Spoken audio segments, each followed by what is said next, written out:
Live yet? Oh my god, we're live! Apparently it says we're live. I don't fucking trust it. Oh, let me make this bigger. Or hide viewer number. There we go. I didn't have to make it bigger. I just hid the viewer number because I was like, fuck this business. So, fuck, why is this difficult now? Let me drink some of my special concoction. So where do you want to start? Because it's Halloween, and this episode is titled "Darkness Rises." So I really don't want to do the whole Samhain, Samhain, whatever Halloween bullshit. Because every witch and their mother's dog is doing that right now. Yeah, and plus too, I mean, everyone celebrates it in different ways. Yeah. Too. I mean, there's some that follow the crowd and do, follow the same format, but then there's others that don't. Yeah. Do you follow formats? Like, what do you do for Halloween? Definitely honor the ancestors. But beyond that, I take I take the kids and and we go to this this place that has a medieval castle that they have all they have different areas that are different scare levels. Okay. And that, the little one goes to the kids area, and then the older ones go to the they're gonna try and make you wet your pants areas. Oh. And scream like a girl, I don't do anything. I don't. Well, I do. I light up the altar pretty much every day throughout October, and I burn patchouli, and I honor the spirits of the dead and the ancestors and all of that. But I don't really do any, because I find like everything on YouTube is like Wiccan based, and I'm not Wiccan. Right. I'm like, I don't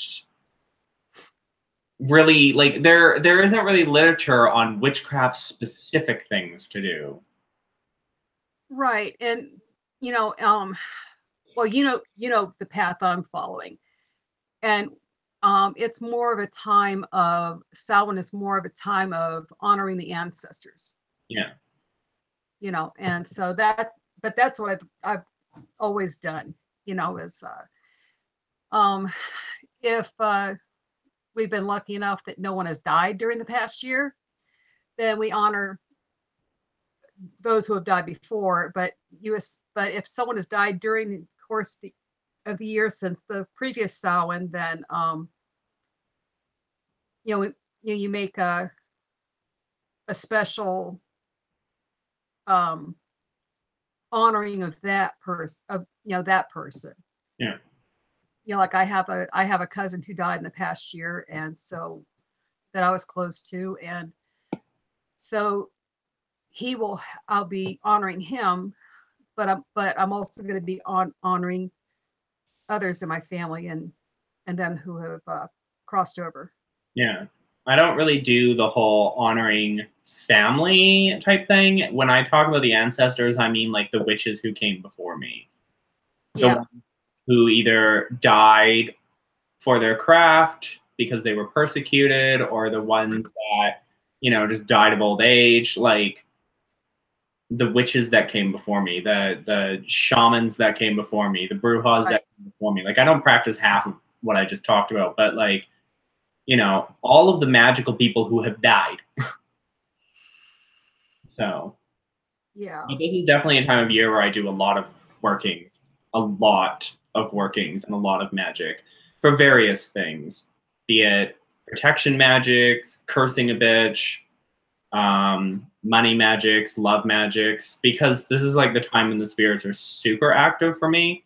Like, they're not active.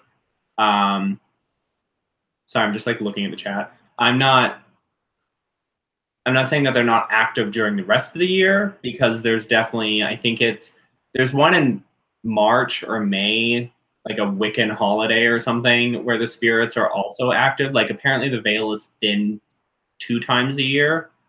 Mm-hmm. I think it's like Mabin or Mabin or Mabin, or I don't fucking know how to pronounce this shit.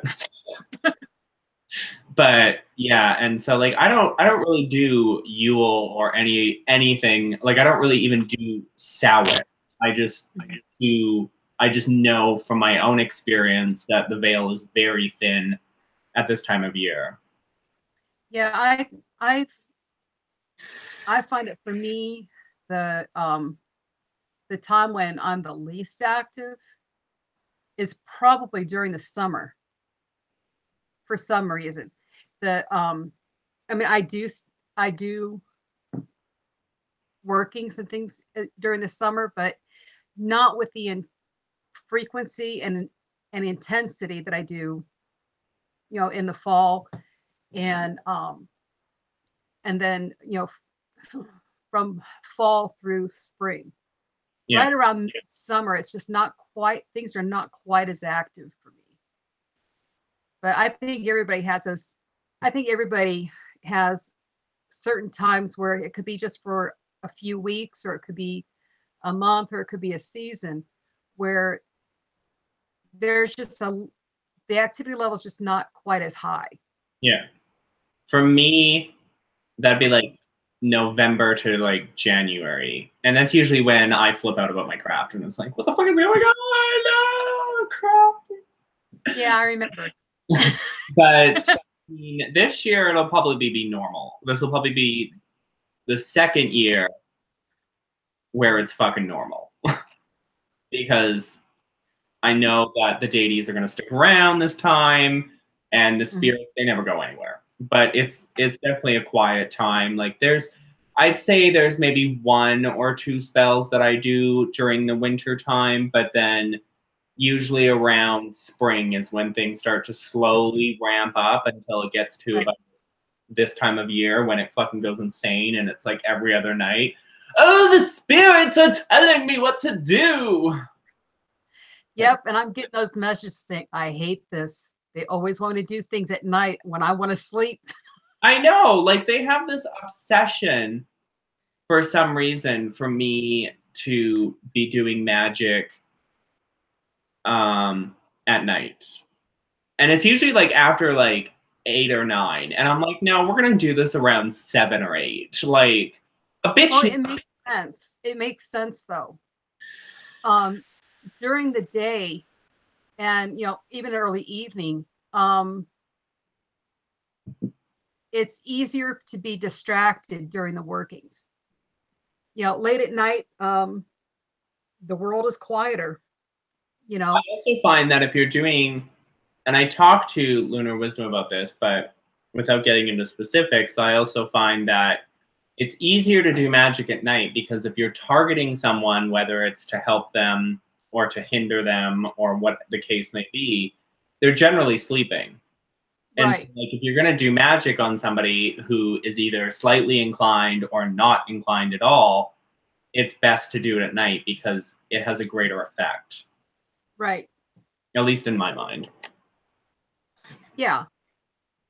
So. And, you know, yeah, I mean, it depends on the working, but I know that as far as like the actual spirit activity, you know, when it comes to your concentration though, I know that that is one of the reasons why just myself, I prefer to do workings at night, especially after the kids and everybody's gone to bed, because there's no distractions going on. Yeah. You're not going to be interrupted during the working. You know, whether it be well, see, living in town, the most that might interrupt you late at night would be like if there was a siren go by, it would break your concentration. But for the most part, it's a lot easier at night to focus and center your thoughts and to really be able to put your full focus into what you're doing. Yeah, like that I totally agree. I find that even if a siren goes by, I mean, it knocks you out, but you can quickly get back in, especially if you take quick action. Right. I don't know. I did a spell during the day today for something that we talked about before we went live, but even with all the construction going on outside, I was able to concentrate and keep, because I knew that I needed this. Like, I knew I needed this. And so I was like, I'm just going to put everything I have into it. Well, that's good. I know a lot of people, and that it's almost like when what people with attention deficit disorder, how I mean, my husband has that, and my kids, almost all of them have it. And it's like they're busy doing something, and then all of a sudden shiny object, they squirrel, and their attention breaks. And during the trying to do magic during the day, if you have anyone around, or you've got a lot of outside noises, Yeah, it can have that effect on a lot of people. And so it really depends on where you live, who's in your home. yeah. There's a lot of things can affect it. I find that um, I'm definitely the type to get really easily distracted, and that's why I have a lot of issues with visualization, as you probably well know. Well, because it's like, the talks. like the other night I was trying to visualize something, and I won't really talk about what it was or who it was with, but I was trying to visualize something, and a random fucking thought just pops in my head, and it's like, are you fucking kidding me? And then everything I'm doing just crumbles, and I'm like, fuck, I have to do this all over again. Yeah, you had your squirrel moment. And it's just, I get these random thoughts that will just pop into my head. And it's like, oh, maybe we should talk about this in our live stream. Or, oh, maybe I should make a video about that. It's like, are you fucking kidding me right now? Like, I am trying to burn the world to the ground. Make a video and burn the world to the ground. I do not need that when I'm trying to do magic. So, what advice would you give to, because there's a lot of people who are suddenly witches at this time of year, and some who actually find their path at this time of year. So for those who are interested in this path, or have found their way to this path at this time of year, what advice would you give them? The first thing I would tell them is to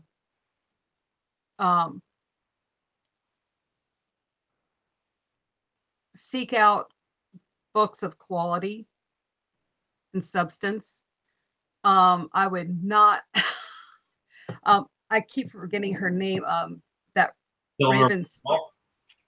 Yeah. I would run far from those books, but they're beyond a little inaccurate on a lot of things. But if you're wanting to learn the basics of how to do things, and the steps involved, I would strongly advise books like the ones from Scott Cunningham. Yeah, I mean, I would recommend that. But I would be careful about. I wouldn't rule out the idea of, if you know someone who practices the craft, to talk to them. But I would be cautious, because, as you know, there's a lot of people who don't know what they're doing, or are they're basing their craft off of things they've seen on YouTube, or other, what I refer to as easy access, without doing the research to find out if that information's correct. Yeah. And so I would be cautious about it, but even from those who do get the information from YouTube, there are certain basics that you can get right, and that but you have to study. There's a lot of people who try to fast track their way, into the craft, and there's really no way to fast track into it and your craft have substance. I have not in the long run. Yeah, I've definitely tried to fast track some aspects of my craft, which doesn't work. Like visualization. I'm like, let's just skip this and get to the good parts. And it's like, no, it doesn't work that way. Good luck though, but it doesn't work that way. Well, it's like, someone goes to the say like the Empire State Building, and they want to climb all the steps to go up to the top to be able to see the view. And they're wanting to see the view without taking all the steps. Yeah. You have to, there's definitely a lot that you have to go through. And some of it is self-introspection and, dealing with self. But there's a lot of information that you really need. For example, you might see something on YouTube about doing a working with an entity, and you may not, you hear the name of the entity, like, oh, I want to work with this person, and you go into it unprepared, and then all of a sudden you find out that entity is actually a demon, and you are in no way prepared for it. There's nothing wrong with working with demons if you know what you're doing. No, but I mean somebody who's brand new. Oh, yeah, that's true. No. Witchcraft is not all charm and Buffy the Vampire Slayer. You're ruining witchcraft for me, by the way. I'm just kidding. Well, I'm sorry, but it isn't, but I think that there's a lot of people that get into it because of things they see, or things they hear about witchcraft. But if they don't take the time to really study, they're going to have a difficult row to hoe at some point. It's funny that you mentioned Charmed, because I was talking with Lunar Wisdom in a private chat, and I told her that when I started, back when I was a young thing, now I'm old, I'm Methuselah, and I was talking to her about casting circles. And Yeah. I said that at the time I was learning Wicca and doing the Scott Cunningham thing, I couldn't visualize the circle that well. And I couldn't visualize the direction of the circle or know which direction to cast the circle for what I was doing. So in Charmed, as you may or may not know, they would use 5 candles when making a circle, or 5 candles, and do their vanquishing spell. But I used 5 candles in order to visualize the circle. Like, I lay them out in a pentagram so that I knew, okay, it's facing north, or it's facing east, or I mean, obviously you can just turn your body in that direction, right? But it was just an easier way for me to understand that, okay, the circle is cast, the circle is open, like it's not open, but, and I knew where to draw the door, I knew how to come and go, I knew based off of that, because I'm a very visual person. Like, if I'm learning, for example, if I'm learning a new programming language, I don't like to take the steps to learn how to write Hello World. I would rather be like, let's write an actual application or a library or something. And you can kind of do that in programming. You learn as you go. Your first pieces of code are going to be shit, but you learn as you go. And in witchcraft, I kind of tried to use the same principles and not necessarily fast track things, but using the Empire State Building as an example, around the time that I discovered YouTube and witches on YouTube, I kind of used it as like an elevator to kind of go up and be like, it was never really like, because the big person I was watching at the time was the Lady Grave Dancer, and I was never really interested in working with Hecate or doing like, following the bandwagon. It was more like, okay, what things inspire me, and then I would do a bunch of research on that and try and figure it out. Like, every now and then I'll be watching a TV show, whether it's the originals, Supernatural, Vampire Diaries, whatever, and I'll get inspiration for a spell. Right. But I always do research to see, okay, is this even feasibly possible? Like, for example, when they were doing in Buffy, Willow called upon Osiris to resurrect Buffy at the beginning of season 6, and I did a lot of research at that time to be like, okay, like, who is Osiris? Is he even real? Is he fake? Is it something the TV show made up? Turns out he's an actual Egyptian god of the dead. And I was like, okay, is resurrection real? And we'll get into that later. But I was like looking up, and like, there's a lot of lore and a lot of interesting tidbits on resurrection in terms of witchcraft and ceremonial magic and all that stuff. I'm not saying it's real or it's fake, but there's a lot of really interesting stuff there. And I will totally admit that like fantasy TV has inspired a lot of my craft, but I'm not saying I'm a pop culture witch. But it definitely kind of makes me think and makes me want to research and find out, okay, how much of this is factual and how much of it is fake? Because in Supernatural, well, that's the difference, though, because what I'm referring to are the ones that watch something and then try to recreate it without doing the research. yeah, and it's interesting that you say that, because watching Supernatural around season 3, maybe 4 onwards, there was a lot of the use of Solomonic seals, the Key of Solomon, stuff like that.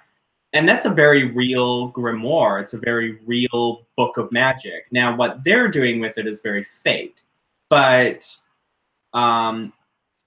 it's if a witch were to, like, if a new witch were to watch Supernatural and be like, oh, they're using this to conjure a demon, and they tried to do something similar, you know, the Solomonic key is very real, and you can actually legitimately 100% summon an actual demon. And you know, if you're new and you don't know what you're doing and you've just watched some TV show and they've used this, or they've used some Latin word or whatever, and you go and do that, like, you are opening yourself up for all kinds of fuckery. And I did and still do a lot of research into the Solomonic and the Key of Solomon and the Lesser Key and so on and so forth, because it's fascinating. Like, it's above my head. Like, I would never be able to do a ceremonial magician type of ritual because it is way too fucking involved. But, and like, even Ashroth, when I talk to him sometimes about this stuff, and I'm like, well, you know, all the research I've done on you says I'm supposed to contact you this way, I'm supposed to burn this, I'm supposed to do it at this time, and he just laughs. And he's like, these people went through all kinds of fucking steps to try and contact me, and he didn't say it didn't work, and he didn't say it did work, but he did say it was hilarious. And it's funny because the biggest thing for new witches is that they don't want to read and research. They see the Lady Grave Dancer do something, or they see me do something, or they see, I don't know, some other witch do something, and they're just like, I want to do this. I want to be involved in this. And it's like, great. I'm glad that you want to be involved in this, and I'm glad that you are interested in this, but how much effort are you willing to put in? Because witchcraft is way more than spells and rituals. Oh, yeah. There's one thing that I tell people all the time is that they really need to be willing to do the study. You know, you have to study everything for yourself, because first you need to see, does this resonate with the path that I'm on? Yeah. You know, is this something that I should be following it, you know, according to the path that I'm on? And also too, you know, is there a proper way to do these things that is not depicted in what I've seen either on YouTube or on TV or in the movies, whatever? And what are the pitfalls? Yeah. You know, I mean, nothing can be more and I say this sarcastically, but nothing could be more fun than to accidentally get a demon attached to you and not know how to get rid of it. It's interesting because I hear a lot of stories in blog posts online talking to other witches. I only talked to two witches, but you get the point of Yeah. people getting involved in things they don't understand. And I think for new witches, their biggest fascination is spells and rituals because they think, okay, I'm a witch now, so I can make myself a millionaire. And I was watching this thing on YouTube, this Wiccan lady, and she was talking about spells, and it wasn't Lunar Wisdom, but it was another lady. And she was talking about, you know, you would never ask the universe or the divine or whatever the case may be, I want the penthouse. Like if you're looking for a new place to live, you would ask, I'm looking for a new place to live. And then the divine would guide you. You would never ask for a Maserati if you're driving a shitty 1999 Honda Civic or whatever. You would ask for transportation. Right. So, and I think a lot of new witches, and this is just my opinion, so people can feel free to disagree with me, but I think a lot of new witches get into this misconception of I can get anything I want because I can do spells. I see the Lady Grave Dancer do this, or I see Ember Honeyraven do this, or I see whoever do this, and I can do that too. And that's where they get into a lot of trouble because they don't know what they're doing. Well, not only do they not know what they're doing, but you know, you can watch a video where someone talks about a spell they're doing, either demonstrating it or just talking about it. And like using the example of, the penthouse. You know, someone says, hey, I used magic, it helped me to get this, great. But what you're not seeing is what mundane are they doing to get that penthouse? What are they doing financially? As far, you know, what good is the penthouse if you can't afford it? What are they doing in their mundane life that has helped that yes, the magic may help them get there, but what are they doing behind the scenes that it does not involve magic? And Yeah. that's a part of it that they completely miss. And then there was there was a gal who was very allergic to capsaicin. And she didn't know, because she didn't study, that chili pepper is a natural source for capsaicin. Yeah. And so here she's working with chili pepper and getting really sick. And I'm like, well, aren't you allergic to capsaicin? She's like, yeah. I said, um, capsaicin comes from chili peppers. That's one of the natural origins of that medication. Yeah. And then she's like, oh, I didn't know that. And I'm thinking, okay, there's where study would have helped. Yeah. You know, um, and then in a situation like that, you have to study, not only to know, um, is there an ingredient in this that, for example, if you're burning an incense or burning, um, doing a candle working where that you've dressed, is there, if you have birds or other pets, is there something that you're burning that is going to make the animals sick? You Yeah. know, And I've gotten into trouble with you that. have to you have to know what Yeah. you're working with, and this is where I tell people all the time, if you're just getting started on this path, you know, really think two, three times, even more if you have to, about the idea of holding off on doing any spell work for the first year, because that first year should be spent studying, learning what the before you start working with the ingredients, you need to know what they do.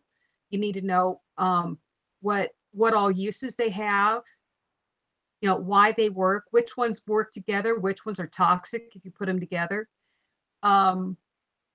If there's one that, if you come across something that you can't work with because of allergies or whatever, then you need to know what can you use in its place.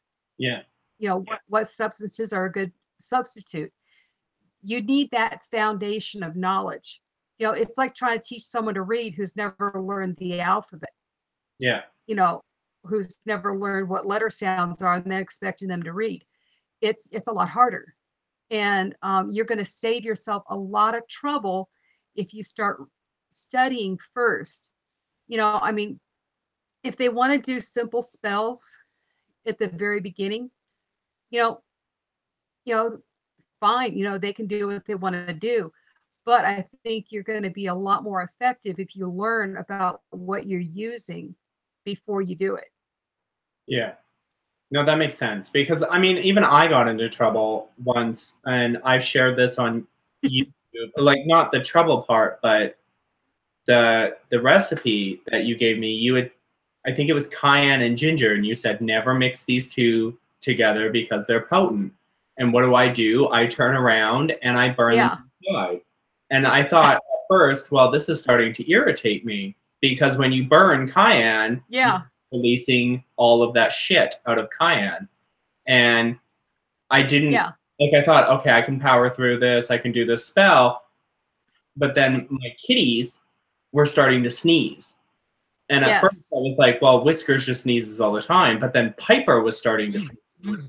So I took both of the cats and put them outside and put the lid on where the incense was burning, and just left, like, turned on a fan, left the window open, left the cats outside on the balcony, stood out there with them, because, like, it was irritating me.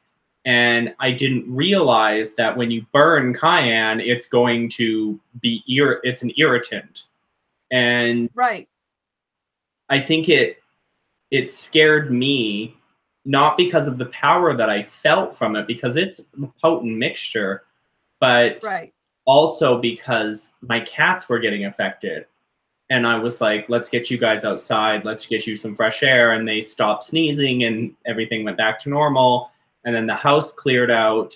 And I used an old trick that Lady Gravedancer taught me, that if you because I've accidentally burnt sulfur. I forgot one time that I put sulfur in some mixture, and I had stored it away, and I thought it was just a regular incense, and I burnt it, and my house quickly started to reek. So I reached out to Tequila and said, hey, what the hell do I do? Because my house smells like of sulfur. So she said, take a coal disc, a brand new one, burn it, and put drops of water on it and walk around the house. So I did that when I burned the cayenne and ginger, and so that started to clear the air. And then when I realized that it was safe for the cats to come in, I brought them in. Because my biggest thing is, I can usually burn anything. I can burn mugwort, I can burn sage, I can burn patchouli, I can burn whatever, and it doesn't affect them.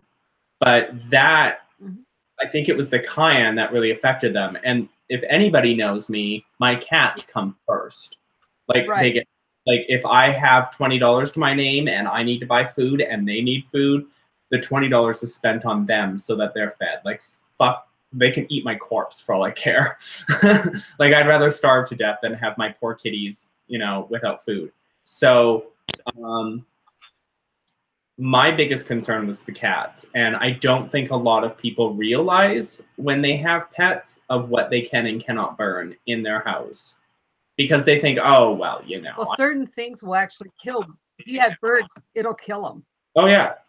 And then there's certain things that will, like I just demonstrated, will harm cats. And then there's certain things that will harm dogs. Because you have to realize that your pets have a more sensitive respiratory system than you do. They can smell things that you can't smell. Like, there's an old saying that a dog can smell cancer or tell when a woman's pregnant. You get more defensive of that woman. And with cats, at least mine are very loyal. Mine, like Whiskers is like a small puppy, and Piper is a very independent, squeaky beast, and they are my world. So I quickly realized that, hey, I probably should have done some research on what happens if you burn Cayenne, because I can burn Ginger, and it doesn't, like, it's a gross smell, but it doesn't affect Right. the animals. But something like paprika or ginger, or I mean cayenne, that's going to affect not just you but your pets. Well, that's why I told you it was a potent mixture. I mean, that's one actually that is best used in when you're doing workings outdoors. Yeah, and then I ended up mixing it with mugwort, eyebright, and sulfur, and I would burn it outside. But even outside, like the cats would stay inside, obviously, and I would close the glass door on the balcony so that like it didn't end up coming back inside. But even then, like that shit, like you hold it far from you and you turn your face the other way and you're kind of moving the thing that you're burning it in around, because the mixture I made was a very potent kind of send this shit back, you know, like I'm protected type of thing. But it is like even only I can burn that for a couple of minutes before I have to put the lid on and go inside to get some actual air. Right. That's something that if you want to irritate somebody, you burn it where it'll go into their home. You don't burn it in your own. Yeah, I didn't really, because I think at the time I was doing it, I was burning a particular person, and I thought, oh, I can just burn this, and it's like, no. But I mean, I've been lucky, and I would say blessed in a way where every herb I've bought, every thing I've bought, I can burn or I can ingest in some way. Like I do my research because there is, from Mountain Rose Herbs and from Monterey Bay Spice Company, they sell this thing called elderberries. And I did my research to find out, hey, can I ingest these elderberries? And it didn't really give me a specific answer, because I think the American elderberries are poisonous, but the European ones are not. And I could have that completely fucking backwards. So like, Well, I know when I was a kid, we had a neighbor that had an elderberry yeah. bush, and and she we used to pick the elderberries and make jam and things with it. So maybe it's the European ones that are poisonous. I don't know. Yeah. Like I will throw a disclaimer right here that people need to do their research before they ingest elderberry. Right. But I buy a lot of my herbs from Monterey Bay Spice Company and Mountain Rose because they are ethically harvested, and they are, you know, there's no pesticides or anything on them. So I can, you know, and most of the things that I get are things that I can turn into teas or into incense. I'm really Right. resins, like frankincense. So Well, I can tell you that the dried elderberries that you buy from Mountain Rose Herbs, yeah. you can use those to make elderberry syrup, which is a natural immunity booster. Yeah, you wrote that in your blog post. Yeah, and so but yeah, there's certain things that you can eat and ingest. There's things you can't. If you have, there are certain things that I would not recommend somebody um, using in an incense if they have anyone in the household who has respiratory issues. Yeah. You know, but see, this is where, like I said, it comes to the research, and unfortunately, we have a lot of people who um, they'll read or see something online that appeals to them, and they will go and try to incorporate that in their practice without doing any research first, and Yeah. a world of trouble. Yeah. No, that makes sense. And that actually leads me into my next topic. Okay. So once you kind of get established in the craft, you know, maybe you've been doing this for 2 or 3 years, there's gonna be that bitch, whoever it is, whether it's Janie down the street or some asshole online who's pissing you off for whatever reason, and you want to burn them. Any Mm-hmm. tips you would give to, like, at that stage, you're still kind of new to the craft. Like, let's say, you know, you've been researching for a year, doing basic, simple spells, and then all of a sudden, you know, it's 3 years later, and you're used to doing your simple, mundane kind of spells, maybe get you a job, maybe make that guy like you or that girl like you or whatever. And then all of a sudden, Janie comes along and pisses you off, and you're like, you know, I would banish you or I'd raise a bubble against you or whatever the case may be, but it's not working and I need to put you in your place. What tips would you give to somebody who wants to go down the quote unquote darker path and teach a bitch a lesson? Because I joke with you every now and then, who you burning this week? You know, like it's a running thing, because when I first met you, there was lots of people you were burning. And so, Well, yeah. Well, there was a lot going on when we first met too. Um, you know, but my first thing is you don't burn anybody until you've got your protections up. so let's speak about Because, that, the protection, okay, because it's something that I'm learning, because I'm very open and I have no protections, but it's something that I'm slowly learning, and I won't go into too much detail of what I've right. been practicing or doing, but um, what is protection magic, and how do you describe that to somebody? Um, Protection is just mainly a way of sealing yourself, your home. It could be your car if you travel a lot with your job or you're going on a long trip or something, to prevent um, the negative energies coming Okay. at you. Okay. Let's say, you know, using your example with, you know, Jamie down the road, pisses you off, and, you know, and she really, you know, first off, I would tell them, okay, is the offense that they're doing, does it justify what you're wanting to do? Or are you kind of, you know, something, you know, that could take a band-aid, you're cutting off a limb. Um, you know, look at it, you know, look at that first. You know, I mean, is it something that you really need to do? And then if you decide, yeah, it is something that needs to be done, you need to protect yourself, you know, with you know, the black salt, and um, there's a lot of ways to protect yourself, but you put your protections up, because what if Janie down the road doesn't openly practice magic, but does know the craft? You know, you may have just tangled with someone who's got more knowledge than you, or or if they have someone close to them who's in the craft that you don't know about, you've just opened yourself up to an attack, because especially if they figured out that you're the one behind it. And there's now some people will say that every witch has an energy that you can identify. Um, yes and no on that one.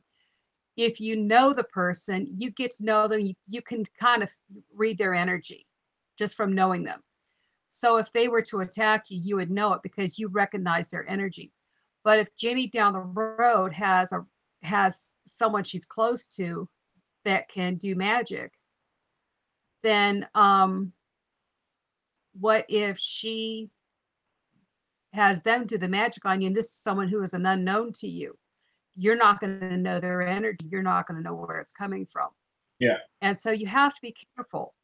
Um, and that, you know, and there again, when you get into the darker arts, you have to study, you have to research, you got to know what's going to happen.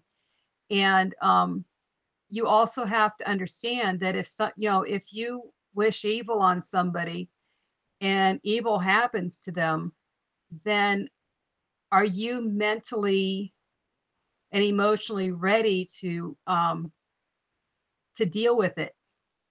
Or are you gonna be consumed with some level of guilt because such and such happened to Janie, and you did, it's like, yeah, I want her to leave me alone, but I didn't expect that to happen. You have to be ready for it.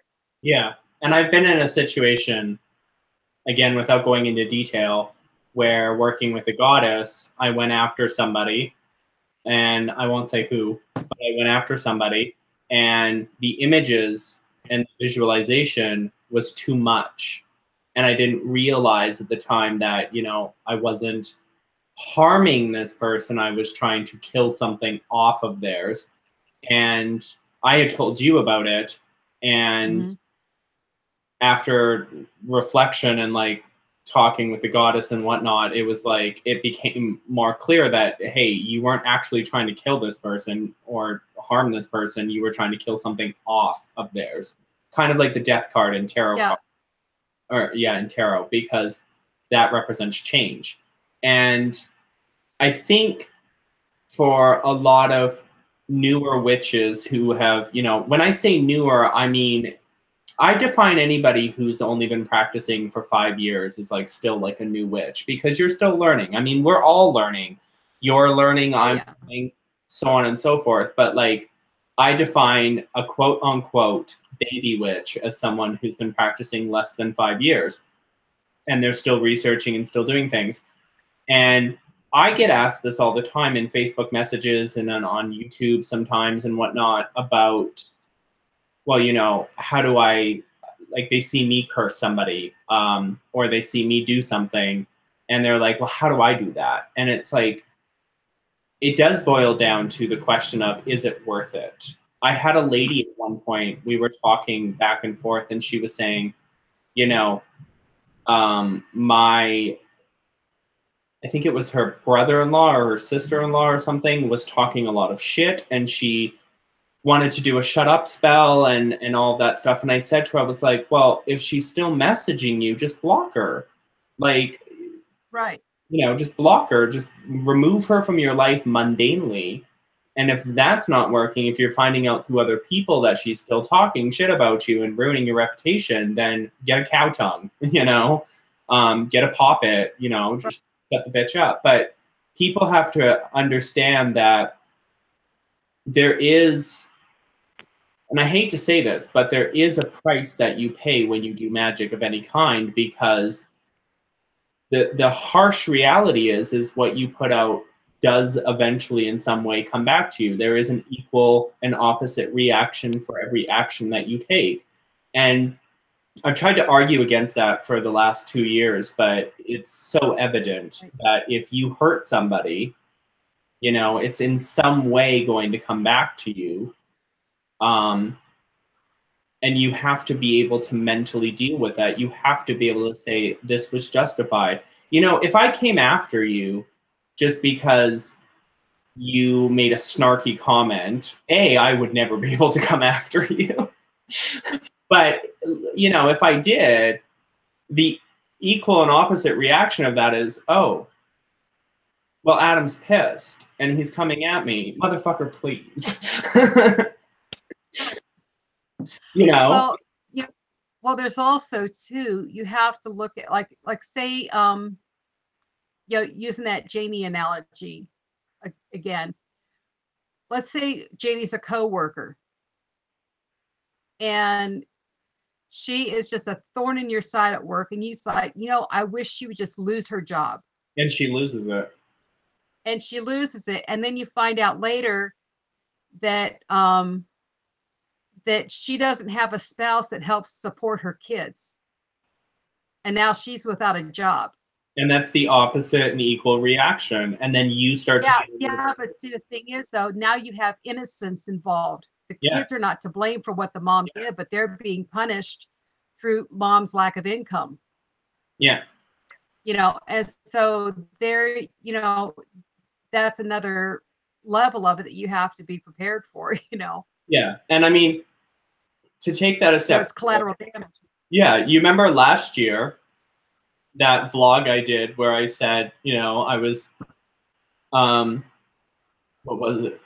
I was attacked and I dealt with it or something like that. And it was this guy Yeah. who was like insulting me and like really getting aggressive with me. Well, I did magic on him, but I didn't realize that it didn't just affect him, it affected his family. And he went through these horrible things, and like his daughter, I think, broke her leg or something. I don't know, it's been like 2 years. But some really nasty shit happened to the whole family. And I really was going after him because you don't get in my face and tell me, you know, like if the whole reason was because he had parked in our parking lot and I told him, I was like, hey, you can't park here because there's 7 spots. This is for our building. There's not enough spots for everybody. He lives in the condo Right. across from the parking lot. And I was very nice and kind about it. And then when he refused to move his vehicle, I phoned the landlord. And then it found out that the crackheads in the building had basically given out their spot to him. And it wasn't really even their spot to begin with. And so a bunch of shit went down, and then he got in my face and I did some stuff against him, but it affected everybody. And I think a lot of people in the craft, and I hate to say this, but a lot of people are really emotional. I think a lot of us are very emotional. Like, we are very sensitive people. We feel things deeply. It's kind of why the craft draws us towards it. And I think when you do darker magic, whatever darker is to you, you kind of have to emotionally detach yourself from the situation. Like, Right. if I was going to go after Janie, I couldn't be sitting there thinking about, oh, well, you know, like, what if she gets cancer, or what if this kills her, or what if, like, she loses her job, or whatever. Because when you do a curse, you are taking all of that anger and hate that you have towards them and essentially purging it from yourself and putting it into the spell. You're feeding the Right. spell with that aminosity that you have towards them. And Right. you can self-sabotage it just like any other spell by thinking, oh God, what if it comes back to me? Oh God, what if it like attacks me? Oh God. Like, you're putting the Yeah. intention out there and you're opening a doorway for it to be like, oh, well, let's just attach to you as well, you know? Hmm. Well, that's why I say, you know, that people need to be mentally and emotionally prepared for the ramifications, you know, that there could be collateral damage Yeah. involved. You know, other family members could be affected. You know, there's rarely, in my experience, can you do a curse on somebody and it only affect that one person. Yeah. It's in some collateral way, somebody else will be affected by it. And so you have to ask yourself, can I live with that? Yeah.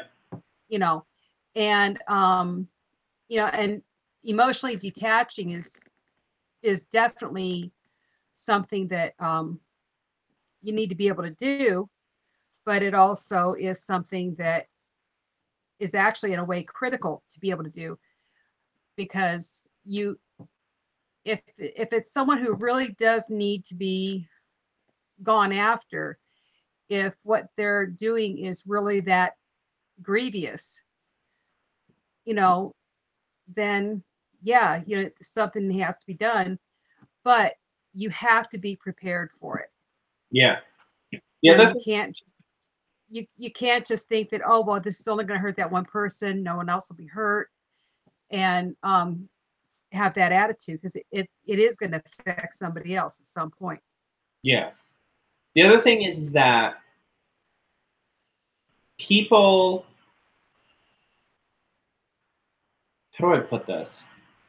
People can get lost in doing dark magic because, I mean, you can get lost doing magic. So, like, for example, if you're doing money spells every fucking day, 24/7, 365, you're not really living your life. You're just doing money and job and like love spells, and you're always at your altar.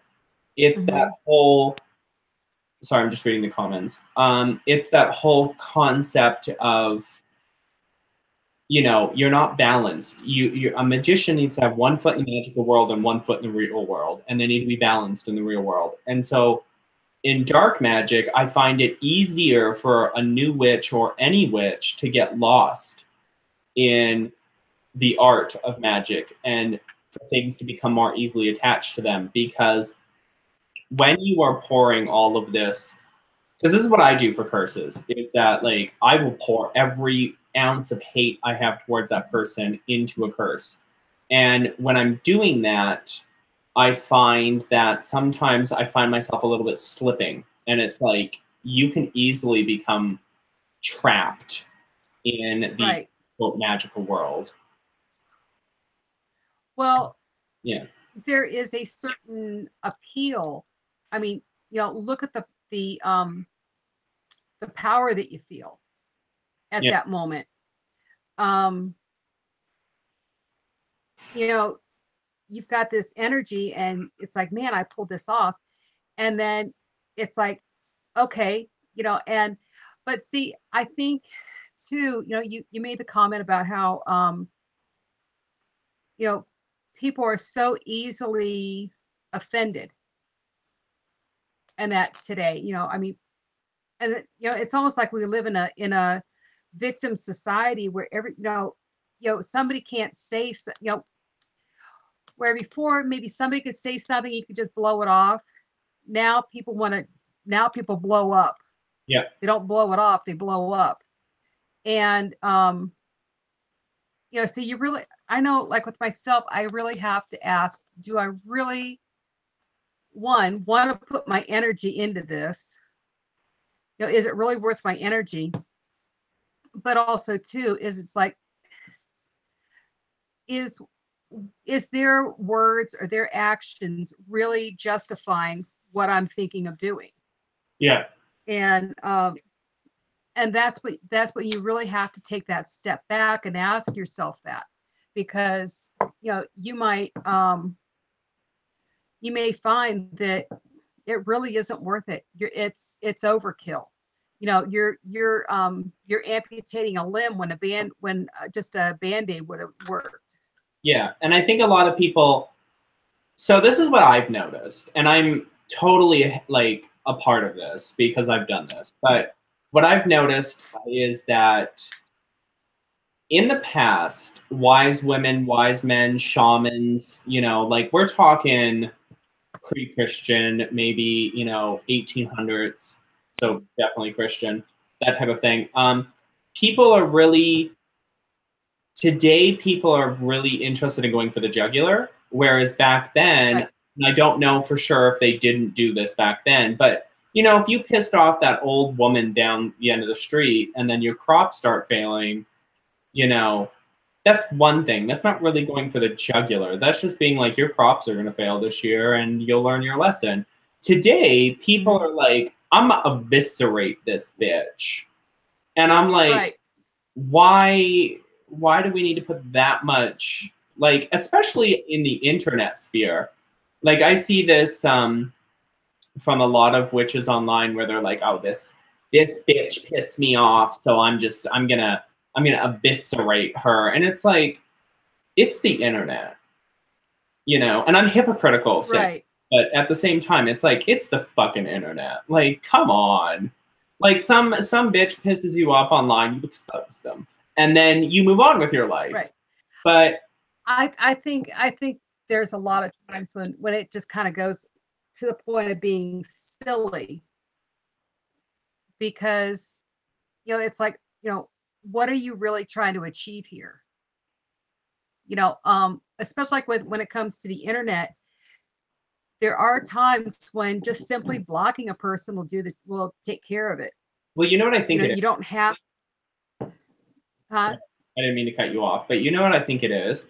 I think it's the social media. And this goes all the way back to my Why X is Bad series.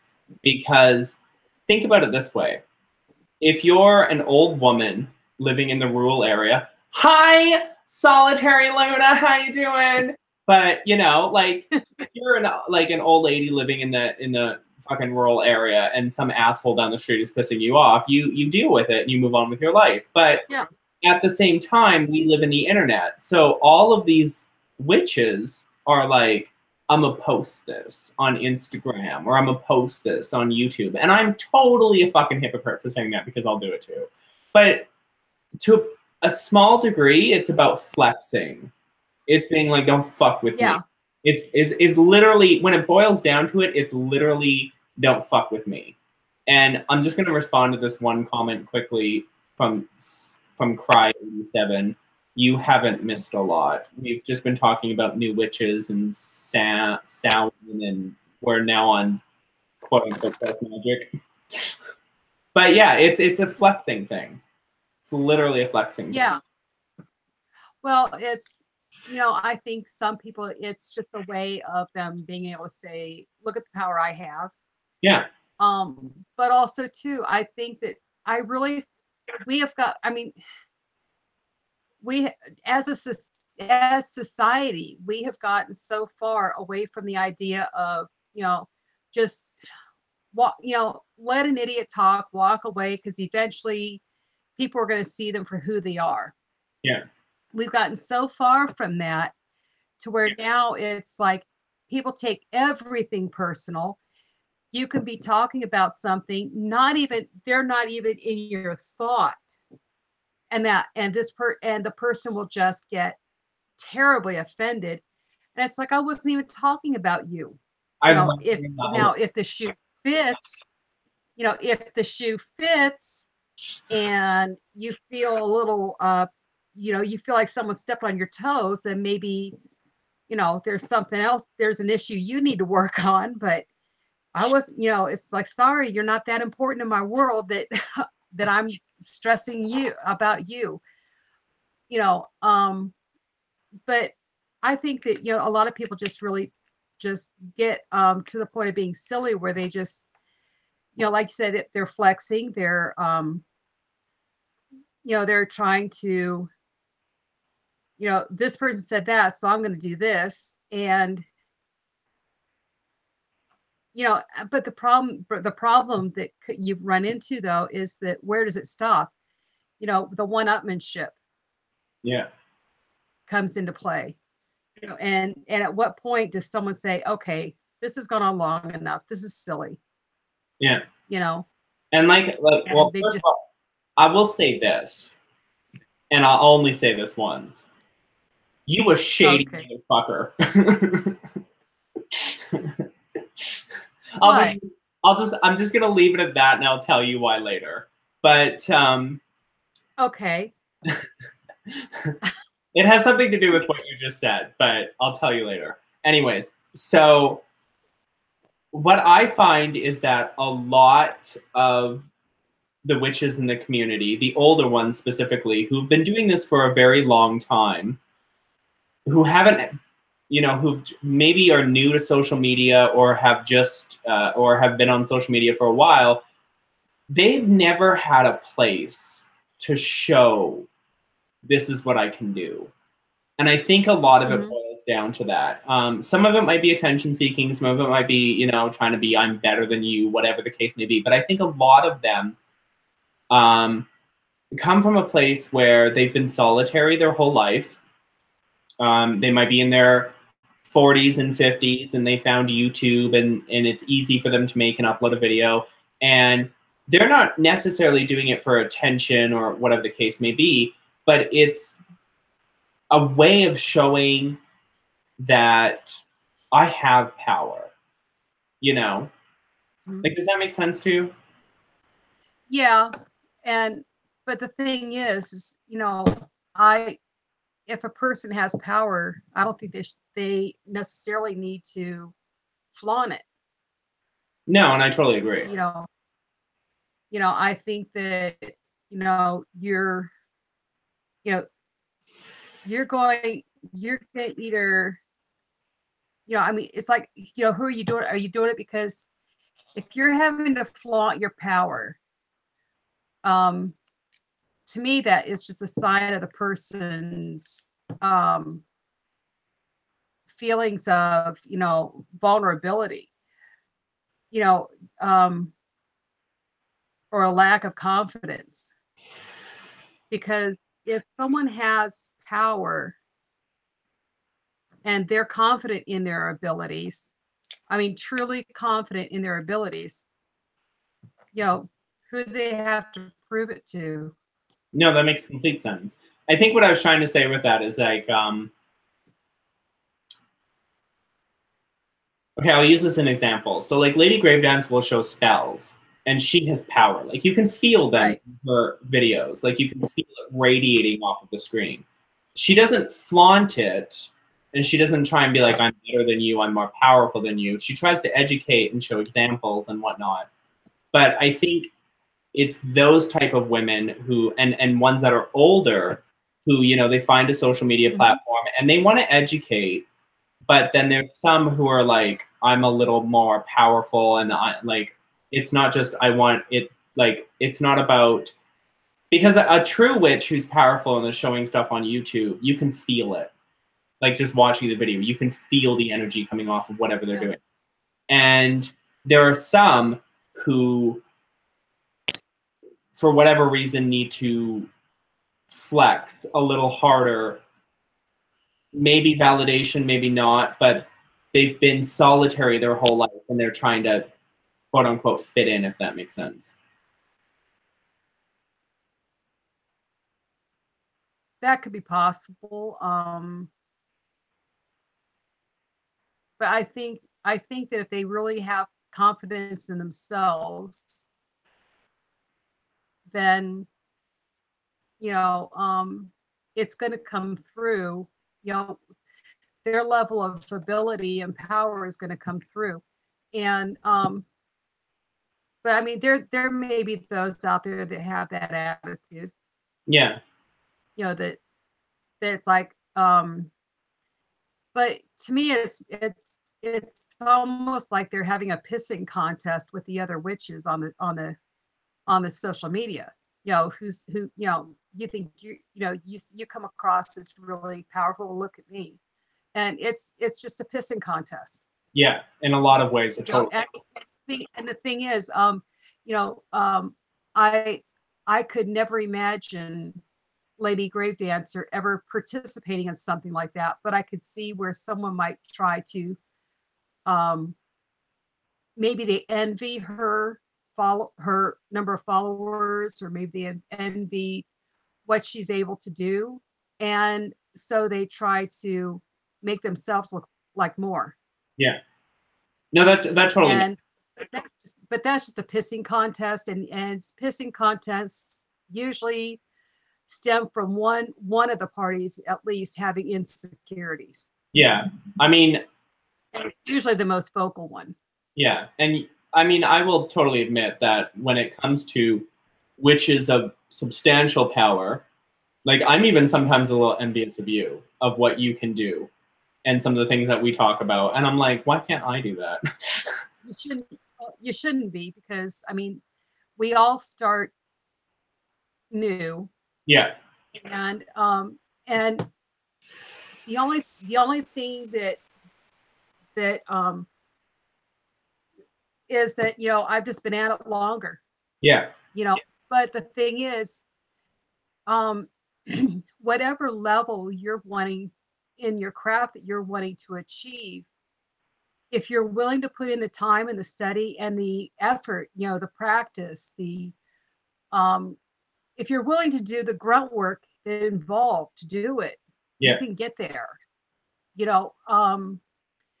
And that, but you know, it's like going back to the fast tracking. Unfortunately, there are some who want to be able to do um, the more involved things when they haven't taken the baby steps. You know, they're trying to run before they've learned to walk. Yeah. And I mean, when I say that I was like a little more envious of you, it's not like in a negative way. It's more of a, you know, some of the things we talk about privately, I'm like, I want to be able to do that. So like I will research and push myself and try and get there, or at least to some degree of level of there, whether it's like you're just a baby witch. You know what I mean? Like it's Oh, I know I tease you calling you a Padawan, but the thing is that, you know, I don't take that, you know, what you said as being, you know, you meaning it in a negative way. And that actually, if you use that feeling properly, you are gonna, you know, work harder yeah. to get to that. You know, I mean, um,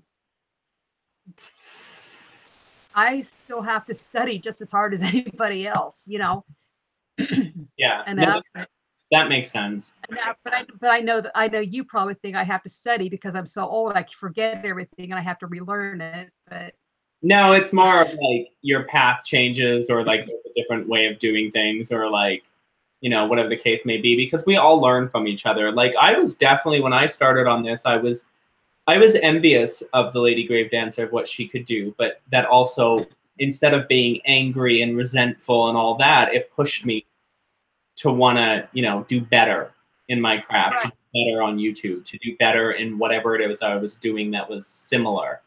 And yeah, and you know, and there's no harm in trying to learn the things that others are doing, because if you're new, how are you going to know what really fits your path, what path you're really on? I mean, let's face it, the term witchcraft is a big umbrella that covers a whole lot of labels. yeah, You know, there's a lot of different types of ways to practice witchcraft, and and you know, you have to kind of you have this is where the study comes in. This is where trial and error comes in. You know, practice. You know, does this resonate or does this feel just too awkward? yeah, You know, or maybe this, you know, it's like I'm trying this, and you know what? You know, like, you know, someone tries to do a candle working, and it's like, this just does not feel right to me. yeah, You know, and then, you know, and say try it again, and you know, and months later they're still trying, and it just, you know, it's not that the candle working itself does not work. It's that it just doesn't feel, they're not feeling the connection with it. It's not resonating with them. They know that, okay, maybe candle magic is not my thing. yeah, That's not a part of my practice. But this other thing is. And that's how we learn where our path is. And like you said, our, you know, over time, our paths evolved. You know, I mean, you've said before how in videos, how, you know, when you first started, you followed the Wicca path yeah, and that, but you don't now. no, You evolved. You know, you started that to learn the foundation of how to do things, and that, and to get that foundation under you. But then you, from there, you were able to find your true path. yeah. And there may come a time later on down the road where your path will evolve into another direction. Well, You know, hopefully not it's anytime soon. no, no, but I mean, that's what I said, down the road. Yeah, I mean, I have probably, my path has evolved in a very measurable way twice in the years that I've done this. And it started out very basic, and then it went into one direction where I learned a lot of things that actually and complement what I'm doing now. yeah, And because each time that things evolved, it was basically almost like a building block being added. There were the base of what I was doing has not changed. It's just where it's leading has yeah, changed. yeah, and And you know, I mean, it could be something as simple as starting out learning um, the folk uh, remedies and folk magic, what people refer to as folk magic, the yeah, old ways, and then going from there into another area that that really utilize, someone may become a kitchen witch. What I've heard is referred to as kitchen witch. You're still working with the herbs and the plants and things that you worked with before, but you just kind of changed a little bit of the direction in which you're using them. So I mean, it is an evolution. There may be a deity you work with for a long time, and then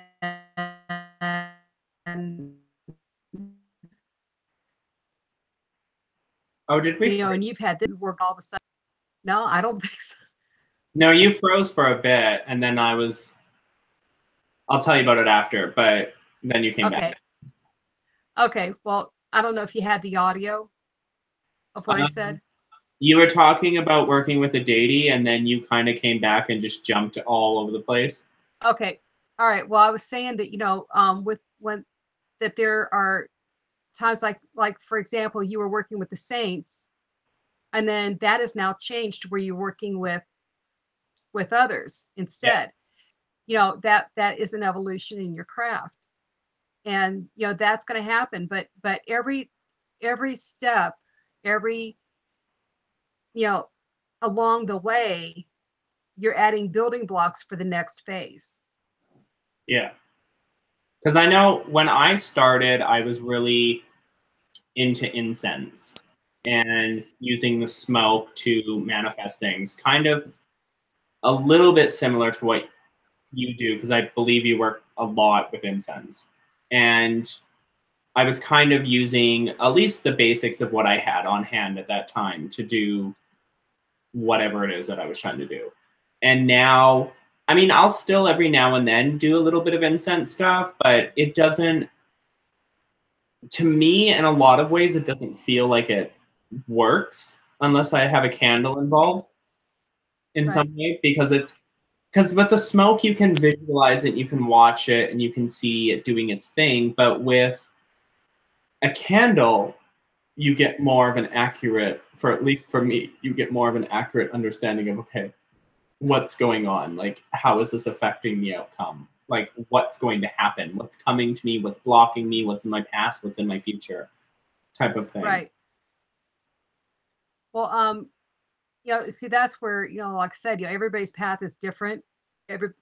What people use in their paths can be different and vary. And that's where I think, in a way, there are,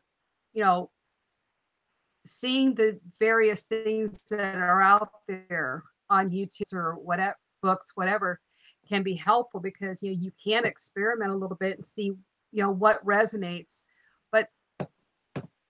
But you just have to exercise a caution, knowing what you're working with when you do it. And like, as far as working with the incense and things, yes, I do that a lot.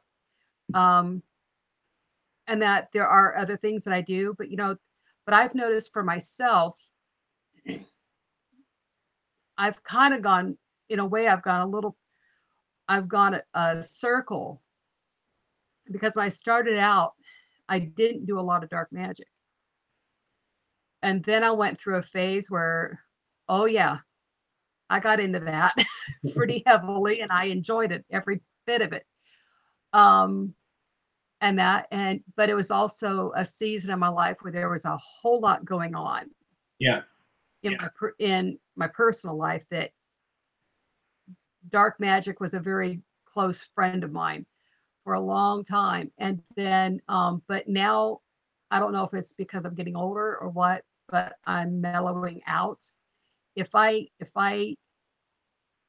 have to use that kind of magic on somebody, yeah, I know what to do. I know how to do it, and I'm not afraid to do it. But I really weigh, is it worth my time and energy? Because most people who are just absolutely evil to deal with, that like to make people's lives hell and things like that, eventually they, give them enough rope, they're going to hang themselves. Oh, definitely. And so I'm just like, you know, it takes a lot for me to really get to the point where I, as you would say, burn somebody. And it just takes a lot more for that to happen. I don't have that flash in a pan reaction to things that I used to have. Yeah. And that, but that also comes with, I think a lot of times that comes with experience too. Yeah. That leads me to asking you, what is your definition of dark magic? Because when people think of dark magic, they think, ooh, cursing and hexing and like shit like that. But like, is there more to it than just that? Because I mean, some people would say I practice dark magic by working with Ashtaroth, when in reality, he's a male version of Astaroth, a female ancient pagan goddess who's very similar to Diana. And people would assume, like, you know, when I talk about working with Intellion or Belith or Boone or whoever, that, oh, that's dark magic. And it's really not. But, like, what do you define dark magic? You want the simple definition? Oh, no, I want the complicated one. I don't go for simple. Well, it's easier for a lot of people to understand if you just say it this way. Dark magic is any magic you do with the intent of doing harm to somebody. Okay, what's the more complicated version of that? Well, when you are seriously wanting to go to the point of causing them physical harm, economic harm, um, anything that is going to throw a massive roadblock in their life or a massive change that is not going to be a comfortable one. Yeah. You know, to put it nicely. Um, but no, when you do magic that is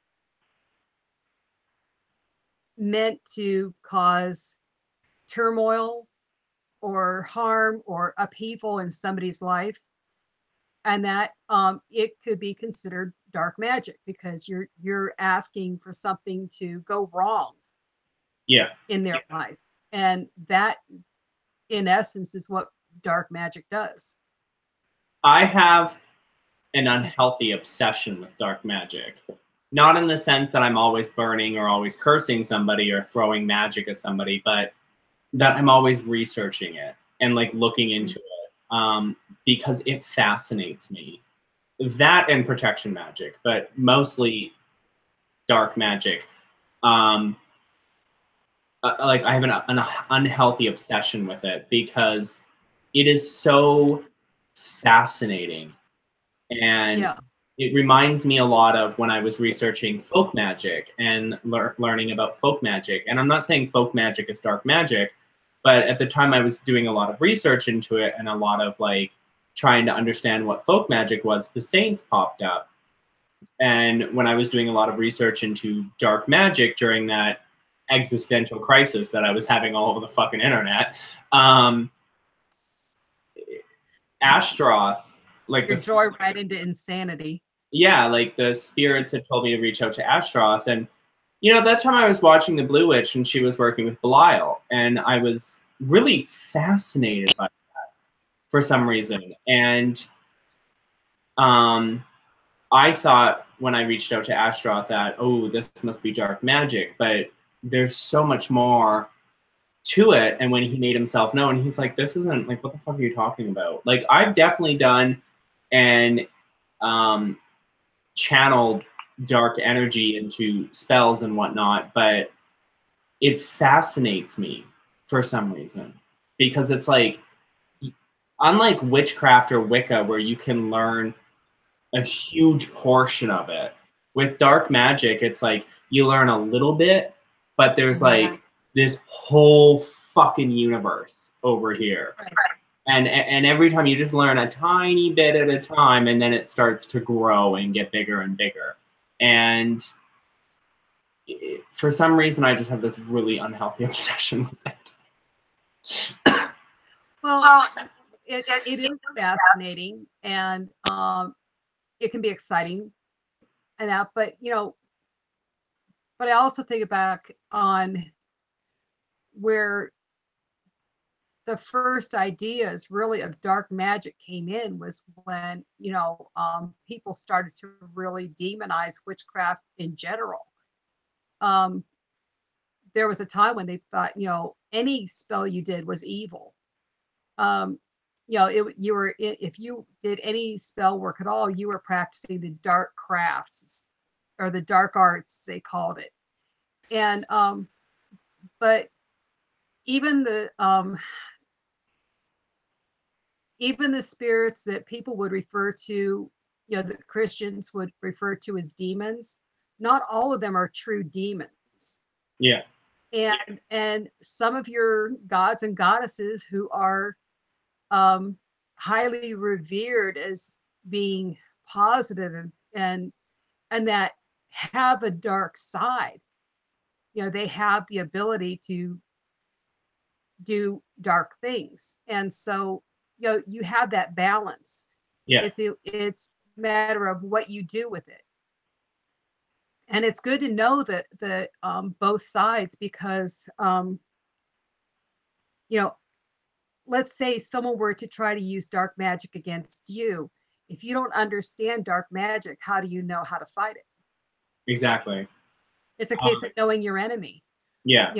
Type of thing. Not that dark magic would be your enemy, but if someone tried to do a dark magic spell on you and you had no knowledge of dark magic, you had not studied it, you had no idea what it was about, how it worked, and that you would not be able to really truly protect yourself as efficiently as you could if you were knowledgeable of it. Yeah. Some people, so I want to backtrack for a minute to protection magics.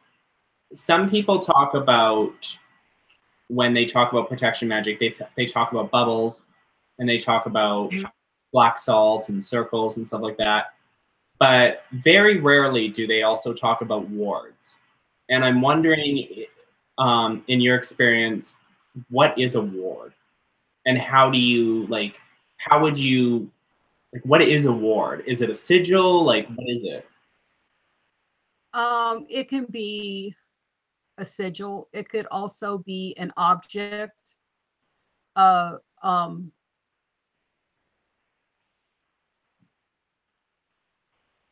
oh, how do I describe it? Well, just like you can enchant something, like you've talked about, we were talking about earlier before the chat, you can enchant something to be a protection to you. Yeah. Okay. That becomes in a way a ward. It is A ward is simply a tangible object that has been enchanted to and empowered to bring protection. Yeah. That's the easiest way I can really describe it. I've never heard somebody describe it before. Like, when I talk with Lunar Wisdom, she'll sometimes talk about wards and putting them up or maintaining them or whatever. And I never understood what a ward was. Now, speaking of maintaining things, we've talked in the past about when we do a spell, there's never an expiration date on it. Or most people don't say, okay, do this until the next full moon. Some people will say, they might do a spell and they might say, from now until it is now again. So like 24 hours, a month, a moon cycle, whatever the case may be. And what I'm wondering is, with protection magics and wards, if you don't put a time limit on them, do you have to maintain them? Do they start to fall apart? Well, okay. And that can be applied to spells in general as well. Yeah. Well, if you make something of organic material,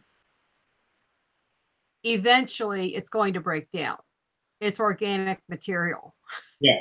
you know, and so you do have to tend it. Or, you know, worst case scenario, you have to replace it. Um, but like for example, I knew someone who would use rose oil on the corners and the center of a mirror that faced their doorway as a protection. And that, well, every time you clean that mirror with Windex or something, you're going to remove that oil. So you have to, you know, you do have to reapply it. If you uh, if you use black salt, you scatter black salt, like, you know, in areas, you know, doorways, windows, wherever. Um, you know, if you go and clean that windowsill to dust it, you have to black salt. So in that way, you are having to replenish it. And that what I do myself is whenever I replenish something, I will go and put the intentions back into it again. You know, because just simply replacing the black salt isn't going to keep that protection there. Yeah. In my mind. Yeah. And that from what I've learned, you have to, whatever you put down has to have that intention put back into it. Yeah. You know, because it's just, you know, it's kind of like, you know, feeding it. You know, where you have a spell that, like say you have protections up, and that there may be a time in your life where something comes along and you feel the need to, and this is where, you know, you have to be in tune with this, with what's going on around you. You might feel the need to buffer that protection a little bit more, you know, you know, add to it, or put intentions into it more. Mm-hmm. It depends on, you know, the what it is and how you're using it. If it's something that, you know, it's like, okay, if I decide I want to put protection for my car, and that because I do drive a lot, you know, that's fine. But then, like, say we decide we're going to go on a road trip, we're going somewhere we don't normally go, and that I might add protection again, you know, reinforce it. So, what about people? Because a lot of people, when they talk about protection magics, they talk about bubbles. With crystals, it's one thing because I've got black tourmaline throughout my house, and they get recharged by the moon when the full moon is out. Because Right. if you live in a place, let's say you live in a basement suite, for example, and you use crystals to protect your place, and you want to recharge those crystals, and you don't want to leave them outside for whatever reason, and maybe your windowsill doesn't get direct moonlight. You know, Lady Gravedancers talked about, well, you know, the full moon comes around, your crystals still get recharged because the moon's energy Mhm. pierces anything. So Right. when people talk about bubbles and putting bubbles up around certain things or certain places, do you have to replenish that? Because it's visualization, and at the Right. same time, it doesn't have a time limit on it. So like, what do you do in those cases? Do you still have to replenish it? Like, Well, that's where again you have to be in tune to what's around you. If you know you know, you basically have to be like a barometer and be able to read the spirit, you know, energy around you. And if you feel like, okay, there, you know, I'm feeling some negative things coming in, it's time to, you yeah. know, boost your that and that protection. Some people refer to it as a bubble. Some people, you know, may referred to as a shield around them, a wall. Um, it's just a matter of, what they visualize their protection to be, how they see it in their mind. And, it's just, different labels. But if you're really in tune with the spirit around you and around your space, you're going to know when you need to booster that and when everything's okay. Okay. No, that makes sense. So now I want to play a little game.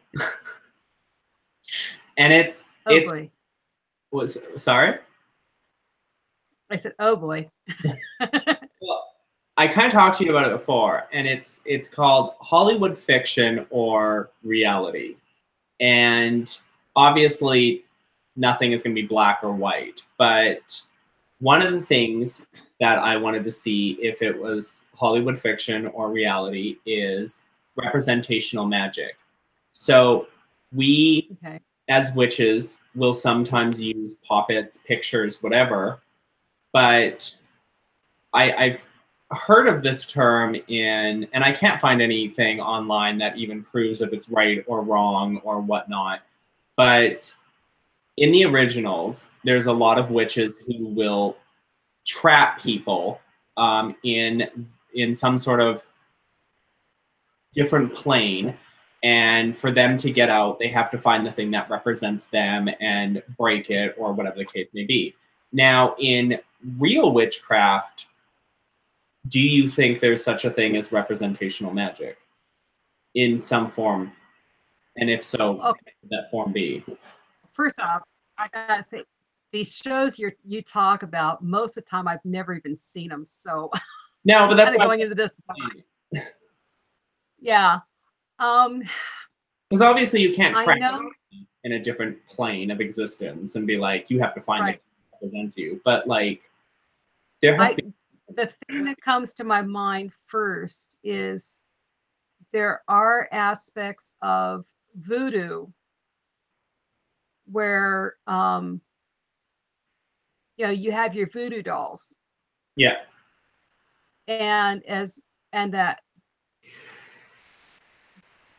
But as far as going to another, someone being trapped into another plane and having to find an object and destroy it to get out, that sounds more Hollywood than. Oh no, it totally is. Yeah, that sounds like way more Hollywood. But the representational thing of someone being attached to a puppet, you just have to look at the voodoo dolls and what is done in the voodoo practice to know that's a thing. That is a real thing. Now, speaking of voodoo dolls, witches will use puppets. Right. Sometimes. So what is the difference between, and I don't know if you know this or not, because I don't, but what is the difference between a voodoo doll and a puppet? I think most of the difference is just the label. Oh. But also too, I mean, it could be because I have not practiced voodoo, and it's not been something that I have done a lot of in-depth study on. I've read about it, but I've not really studied it. Yeah. Really fully studied it.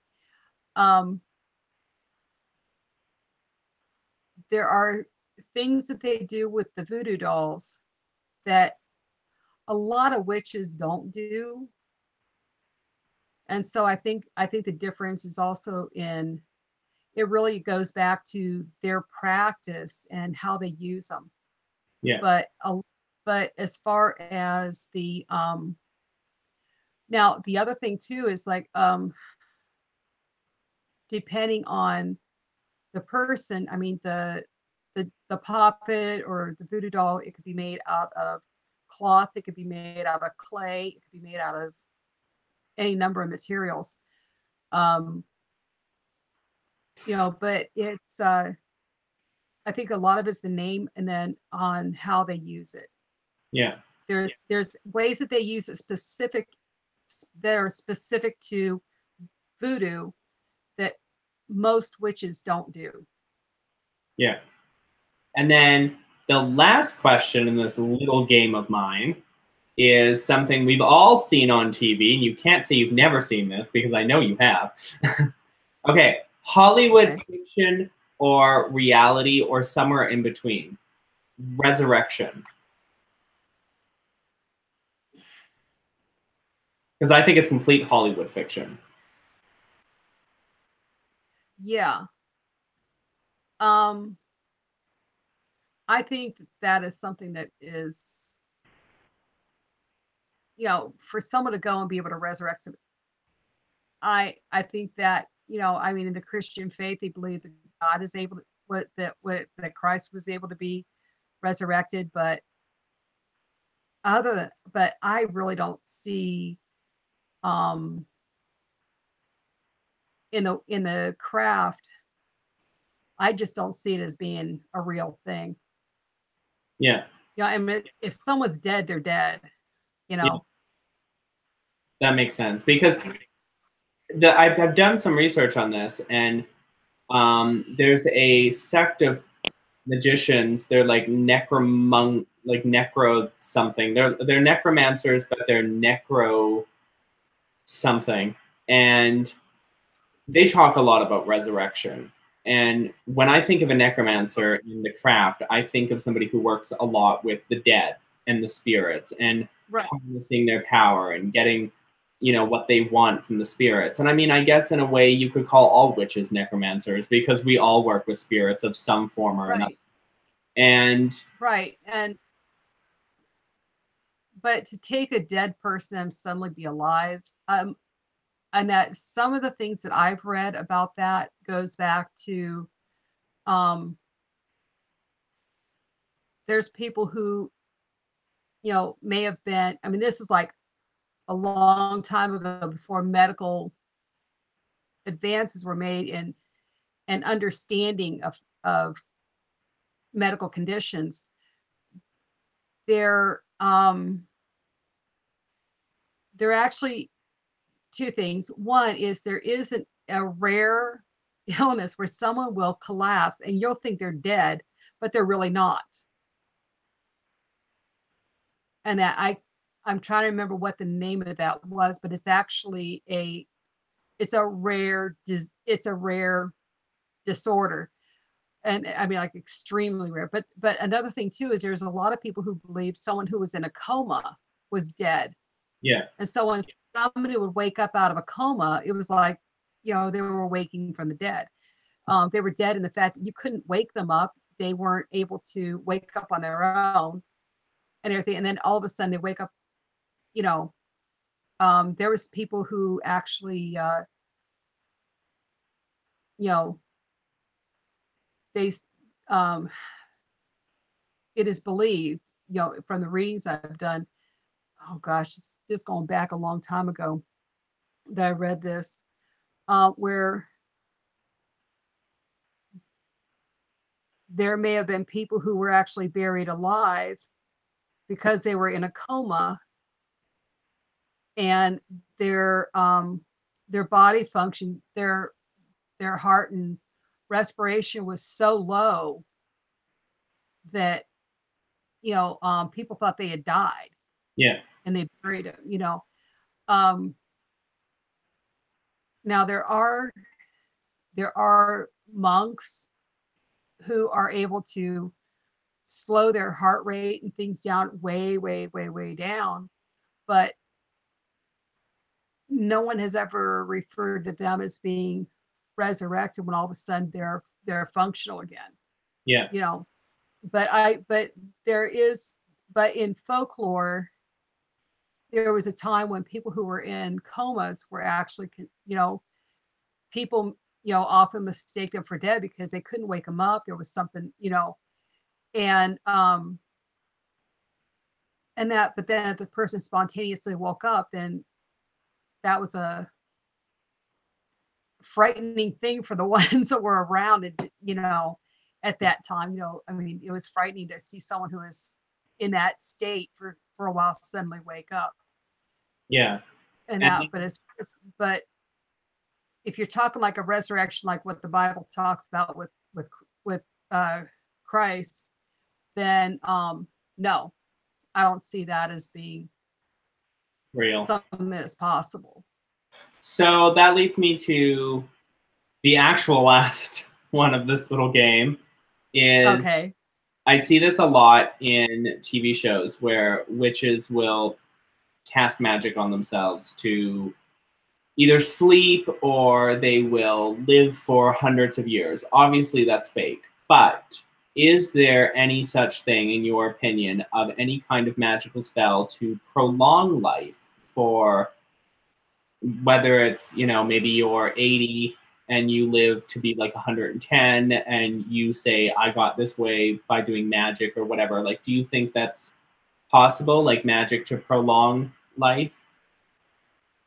I think it's more a case of one, genetics, because there's some families that just have really good longevity and there's some that don't, um it's, but then there's also their lifestyle. It has a lot to do with it.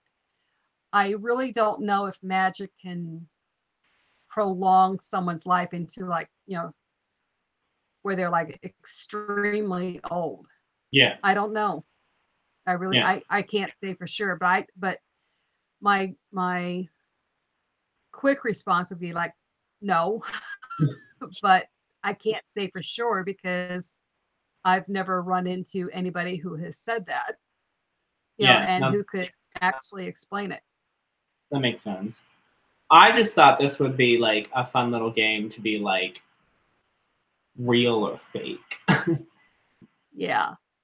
And I mean, obviously, TV exaggerates a lot of things, but I Yeah. can definitely admit that I wouldn't be in the craft if it wasn't for shows like Charmed, because they really inspired Yeah. me. Well, after you started talking about that, then I ended up going on Netflix and Amazon Video and trying to watch some of them just to see what you were talking about. And I can see the I can see where it can be a draw to people. Um and that and that but those shows definitely keep um the special effects departments busy. Oh, definitely. I mean, if I could wave my hands or go like that and blow something up, trust me, I would have blown a bunch of people to pieces by now. Um, or if I could orb. If I could orb, oh my god, I would be in France right now.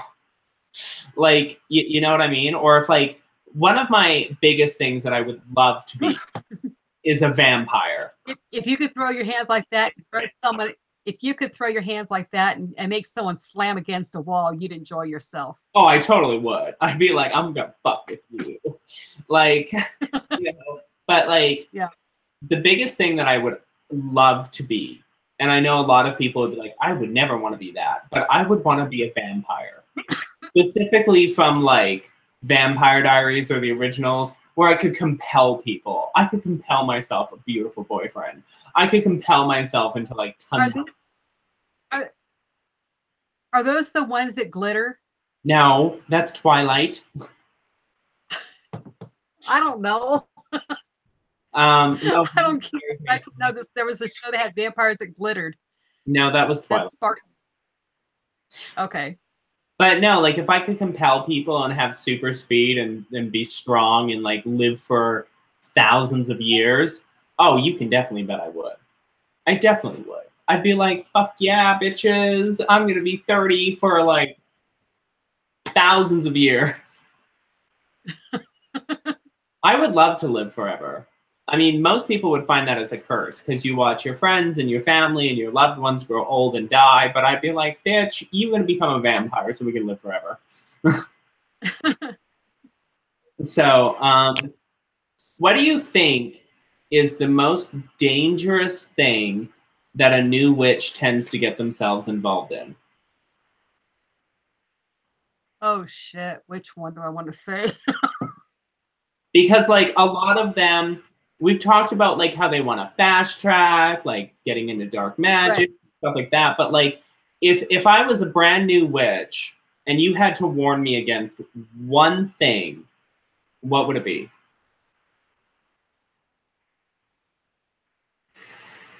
Oh boy, I'm going to make some people mad with some of these answers. There's several things. Oh, and I also just want to say, sorry, I don't mean to cut you off, but I also just want to say, hello, Lunar Wisdom, I see you. For someone who is absolutely brand new, just starting out, I would have to say getting involved in the coven would be really risky. Why do you say that? Because what if the coven practices in a way that is like completely not the direction you're going into? You know, some covens are pretty get some get a little testy if you don't want to be involved and you want to leave.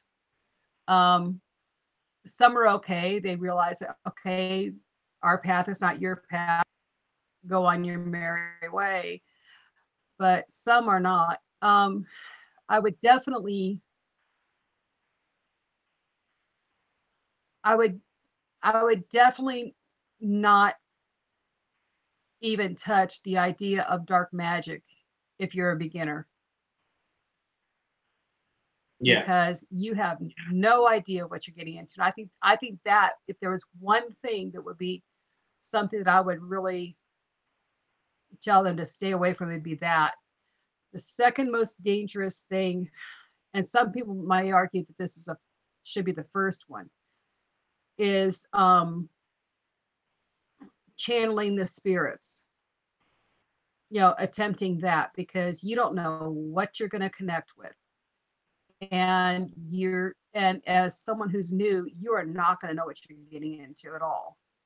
Yeah. You know, and you might be trying, you know, it's something that is simple. You know, I've heard people say that even a Ouija board is dangerous, because you might be trying to get hold of grandma and you may come back with someone that is you might come back with Attila the Hun. You don't know what you're going to get, you know. Yeah. And there are spirits who are a bit, they're tricksters, and they, you know, they will try to make you believe they're one thing when they're really not. And if you don't have the ability to deal with it, then, you know, you could really set yourself up for some. But I think trying to channel a spirit, or working with demons, is something that, you know, and working in dark magic, those three things there are probably the three things that I would tell them to absolutely stay away from if they're brand new, because they don't even have a foundation on how the basics work yet. For me, it'd be spells and rituals. I would tell them to stay far fucking away from that for 2-3 years at least.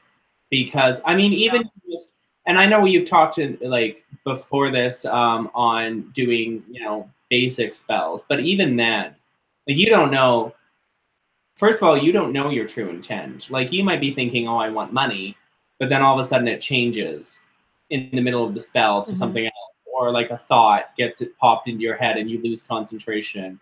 And you think, oh, well, I lit the candle, everything will work out. Like, spells and rituals are definitely the one thing I'd be like, stay away from for at least 2 years, maybe 3. Yeah. That first time has got to be spent doing study. You know, learning about what you're wanting to do, learning about the things you're going to be working with before you even try to do anything with them. Yeah. So I just got a question. What would you say to a new witch who is dealing with partial possession, and the possession is what led them to witchcraft in the first place? I'd say go find a priest, but that's just me. Huh? So the question is... Yeah. So you know the question? Yeah, I know. Yeah, I just didn't catch what you said Oh, I said, after that. I said, go find a priest. Well, first off, if there's a possession involved, then you really got to keep your guard up. Um, and that, but my first, but it's like, okay, what were you doing that led to that possession in the first place? But once it's happening, I think that definitely find someone who's got more knowledge in how to deal with that and get their aid. Yeah. No, that makes You sense. know, but I mean, but then once you got that aid, take a look at, okay, what was going on when that happened, and what could I have inadvertently done to open myself up for it. Yeah. So that way you're informed, so you don't do the same thing twice. Yeah. Now you've been practicing the craft for decades. So is there anything that you stay away from and will not do or attempt? Or have you come to a point in your craft where you're like, I've fucking done it all and I have the t-shirt to match? There are some areas where it's like, there's some areas where it's like, okay, been there, done that, got the t-shirt, burned the factory. But I think every witch had, you know, that's a hard question because I can't really say, because the things that I have studied, the things that I have learned, if I was put in a position to have to use it, I would. But I don't, but because I believe that, there is no such thing as a witch who knows it all, and that you need to constantly in study, there may be something down the road that I would hear about or read about and say, okay, I'm not touching that. Yeah. But then I'll qualify it with, until I know what I'm doing. Yeah. But you find, as the years go on, as the decades go on, as since you're bringing up the decades thing, as the as that time goes on, you really start, you feel the need, like, okay, I know about this. I've learned how to do it. I've I have experimented with it. I have practiced with it. I do know, and I feel confident in what I'm doing. So the knowledge is there if I ever need it. But you know what? A lot of times you just feel like, I don't need it. Yeah. There's things that I know how to do that I've done in the past that I haven't done probably in 20 years, because it was not needed. There was always another way. That situation, there's things that when I was going through that time when I was really doing a lot of the darker stuff, and that I was going through a period of my life that was really total upheaval. Um, and that you probably know what period of my life I'm talking about. Yeah. You know, there was a lot of things going on personally that was just a complete upheaval of my life. And where I was finally taking control of my life back. And I had to, in a nice way to put it, burn some bridges to get away from it. Yeah. And during that period of my life that was one of the more times when I was really doing a lot more of the darker stuff. But after that time, and what I was setting out to accomplish had transpired, I accomplished it. I haven't felt a need for it again. And the knowledge is there, should it be needed in the future. But there's going to be a lot of things you learn in witchcraft, in studying that you know, you may never have a situation come up where you need it. Yeah. But you do have the knowledge should that event arise, that information does need to be utilized. Yeah. So I just got this. Really, I haven't found anything I wouldn't do. I haven't found anything that I would absolutely not do. Yeah. It's just, I haven't done it because it wasn't needed yet. Yeah. And for me, I'll do anything. Like, it's kind of like food. I'll try anything once. And if I like it, I'll go back for seconds. I think it's just because I'm at that point in my craft where there's all this new stuff happening, and then there's people like you who are willing to be like, here's a tiny snippet, like a recipe or something. Now go and do something with it, like, like that kind of stuff. Like I'm always, you know what, why I do that, don't you? Because you know what, I don't always give you the whole recipe, right? Because I'll end up making it my own.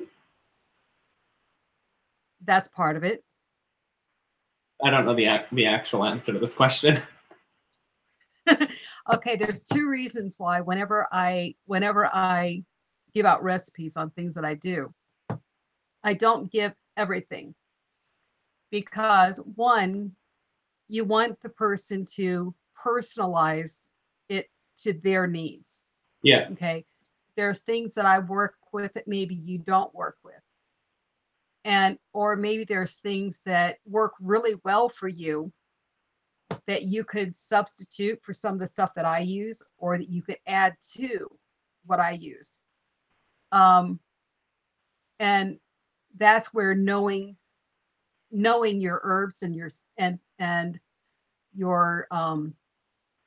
materials really comes in to play. The other thing is, and this is just something that I learned from my grandmother, in that you never give everything, because knowledge you share is knowledge that can be used against you. So I always hold a little back, because it's protection. Yeah. Well, that makes sense. It's like that one of the dumbest things that can happen is to invite another witch to watch you do a spell from start to finish, where you're speaking everything, and there is nothing left a mystery. If that person ever wanted to use that spell against you, or ever wanted to mess with that spell, you've just given them the blueprint. Yeah. And that to work from. And if they're competent in what they do, they can mess with you. Yeah, and that makes complete sense. That's why a lot of the workings that I put on YouTube are like 30% of what actually goes in everything. And I know that with a lot of recipes. Right. And then the other the thing that I've seen you do too, that I really like, is that when you're putting your intentions in something, you're quiet. Yeah. I learned that and that, like, that's you learned that from what? I learned that from the Lady Grave Dancer. Like, to basically shut up and focus on putting your intentions in. Mm-hmm. So I got a question from somebody asking, is there anything you're excited to learn more about? And I don't know if you can answer that, because it might get a little personal. Oh, no. So you can, like, defer the question if you want. Oh, no, that's okay. Yeah, I'm right now I'm researching more of my family's history, and how it ties in with my path. And that's got me excited, because I'm finding out that this whole journey I've been on from the very beginning has led me back to where my family originated. Yeah. And so I'm learning about the history of the craft there, and this path, and that's been exciting for me. Yeah. For me, I would say it's working with demons. I worked with a few of them, and there's a new one that I want to work with. And Ashtroth is, and I've said this before, Ashtroth is very much the type to be like, I will work with you on certain things, but in other things, I'll point you towards certain demons to work with. And there's been one where I will not fuck with ever again. And I've talked about Belith many times. And there's some that don't resonate with me, like Dentalian. It didn't really work. It kind of backfired a little bit, but it didn't really do anything. But, you know, like Boone is definitely one that I'm always excited to work with and learn more about, even in the scarce resources of information on him there is. And I definitely get excited anytime I ask you, like, hey, do you know of an incent to do this or like a way to do that? Because while some of your incense, I have cut down on the amount of things to put in. Because I think there's been a couple where you're like, you'll need these 5 things. And I'm like, I'm going to put in 3 of those. and yeah. The reason I sometimes do that is because, so there was one time, and I won't say the incense because I actually don't remember it completely, but there was one incense you gave me that was like 4 or 5 ingredients. And I first tried to mix it and burn it, mostly to see what it smelled like, not really to do any magic with it. And I really didn't like the smell of it. So like I cut it down and put some other things, mostly to make it smell better. And then I was like, I can work with this. Well, if it's the one I'm thinking of, I gave you a few of the ingredients, but there's actually 9. Yeah, like I mean, some of them that you've given me. But the thing is that some of the things that I've told you, like for example, the Cayenne and Ginger, look how that train wreck happened. Well, nobody said I was intelligent. So here's a question for you. Okay.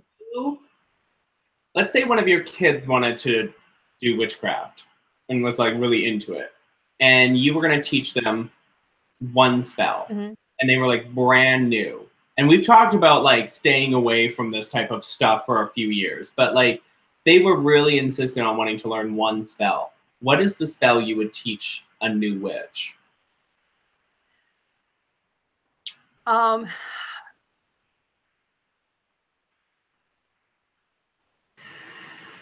Probably the one that you're struggling with. Visualization? Yes. Yeah. The visualization, because I mean, how often do you use visualization in magic? Well, you use it all. Yeah. And if somebody can't hold their, with my kids all being ADD, visualization is a skill they need. It is a hard. Because it requires a lot of focus. And that because if they're going to be doing protections and things like that utilize visualization, they've got to be able to do it. Yeah. And so that would be one of the first things I would probably want them to learn. You know, if they were insistent on something that they could actually physically do. And that, but that would be one of the first, because learning how to do protections has got to be one of the first things you do, because we know we all need it. Yeah. Or some of us are learning it now, right? It's like I can go into a trance-like state, deep fucking meditation, be on the astral plane, doing the thing that I need to do, and then all of a sudden a fucking motorcycle will go by outside, and I'm like, back, and I'm like, are you fucking kidding me? Like, I think I would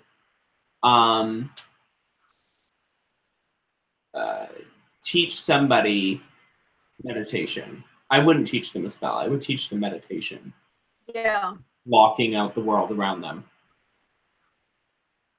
So yeah. that's and that and then beyond that, I think one of the next things that they need to do is find their guardian. Like their spirit guide? No, not spirit guide. A spirit guide. Okay. you have your spirit guides that help, that aid you in your in learning. Okay. They will help you to navigate a lot on the spirit realm, an astral plane. Your guardian is the spirit that when you're in that state, you have that guardian with you, so nothing can fuck with you while you're in between places. Yeah, that makes sense. Yeah. I think if I had to teach them another thing, it would be astral travel. Okay. I've gotten this question so many times on my channel so far. Like every day there's somebody asking me, how do you astral travel? And I'm like, I mean, after you teach them visualization, it's not hard to teach them astral travel because they can visualize themselves going to that place. You know? Yeah. They just have to be prepared for what they're going to get when they get there. Yeah. Because it's, it's not always a benevolent thing. Well, for me, it has been. There's times when you can astral travel, and if you're not, when you astral travel, you're opening yourself up to spirits. Yeah. And and so just as there are the spirits that are friendly, Casper the Friendly Ghost type, you have your other ones who like to fuck with you, or who would have purpose. And those are the ones that you have to be prepared to be able to handle if that situation comes up. Yeah. Somebody asked what we're talking about. We're just talking about like new witches and like teaching them, and like we're talking about dark magic and stuff like that. What would you consider an advanced spell? And when I say advanced, like how do you define that? Oh wow. I know I asked the Welcome to Beyond the Cauldron. Okay. To me, an advanced spell is anything that challenges you beyond your comfort zone of where your knowledge base is. So visualization.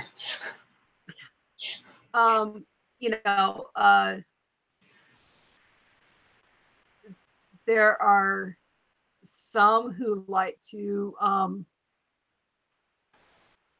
astro travel and be able to shapeshift in that plane. Yeah, I can't do that.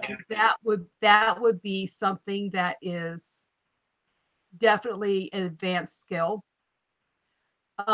There are advanced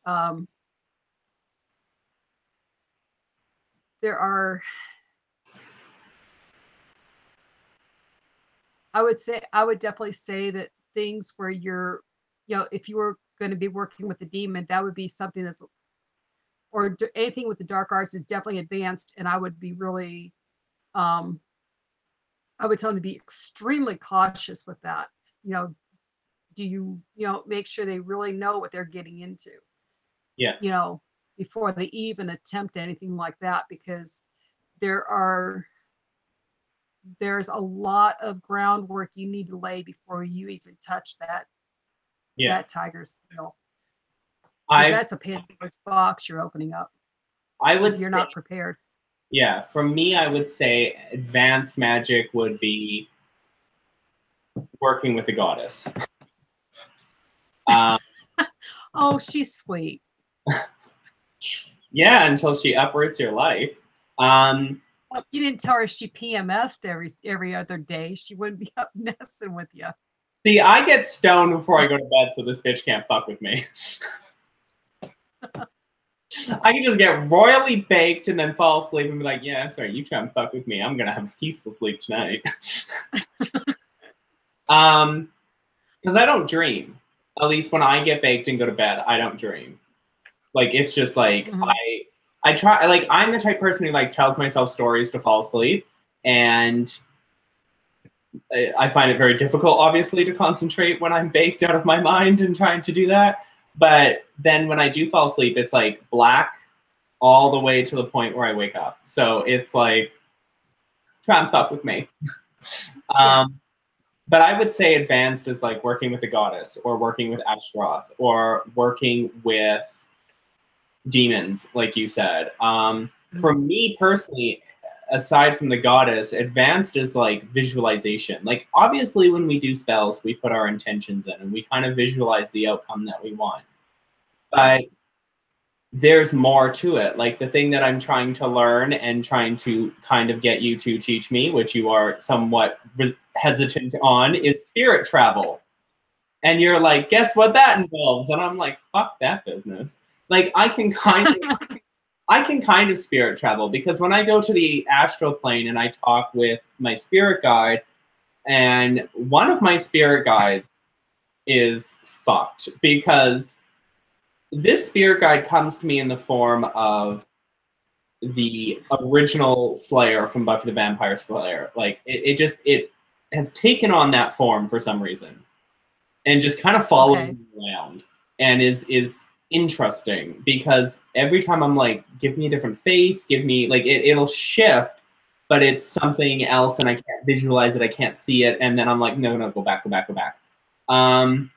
For me, other forms of advanced magic would be trying to shapeshift, because the goddess tried to teach me once and I couldn't get back to human. I was like stuck between half thing and half human, and I was like, help me. But I want to say, on that same level, advanced would be astral travel, because personally, and I don't mean to be a bitch to anybody who asks me on my comments about how do I astral travel, but in my opinion, if you have to ask, you're not ready. And the reason I say that is because when you astral travel, and I've talked to you so many times about this, when you astral travel and you come back, you are literally in between worlds. And it takes a while to ground yourself. And sometimes, as I've even said to you in the past, things try to attach to me, and it's not like, oh, I want to come with you. It's more like, I'm going to dig my fucking claws into you. And you kind of really have to ground yourself and be prepared for that. Yeah. And, and you also have to make sure that you're physically ready for it, because, as you know, it is extremely draining. Oh, yeah. It takes a lot out of you, and you have to be prepared for that. But I think the thing that gets me the most is when someone says, that sounds so cool, how do I do it? I get that all the and time. I'm like, okay, if you word it to me that way, I'm not going to tell you. But also too, as you well know, I don't give you all the answers, which annoys me. but the thing is that, that would be the easy way. Yeah. And this is where, if you're working with a deity, or, the spirits or whoever, they can help aid you in learning this. I mean, there's books on it, but I'll be honest with you. The books never helped me with that. Never helped me either. It was it was more the spirits I was working with that kind of led me through it, and literally by leading me through it. And you want to have that kind of a working relationship with the spirits um, that you utilize in your craft, because they are there to help you, to aid you, to teach you, to guide you in these things, and in your workings. And you need to develop that relationship with them. Yeah. and they're they know more about you and your craft than anybody else would. Yeah. And they know where your head's at, and they're not afraid to take that journey into your head and see where you are. Well, I don't know about And you, but mine do. yeah, and so I mean, it's not a journey I want to go on. um What? It's fun. but it's one of those things where no, it's just it's one of those things where they know more about you and where you're at, where your level is at of knowledge and experience, and they can guide you from there. Yeah. Where if I told you how I do it, it may not work for you. It's like you talk about with spells that you do.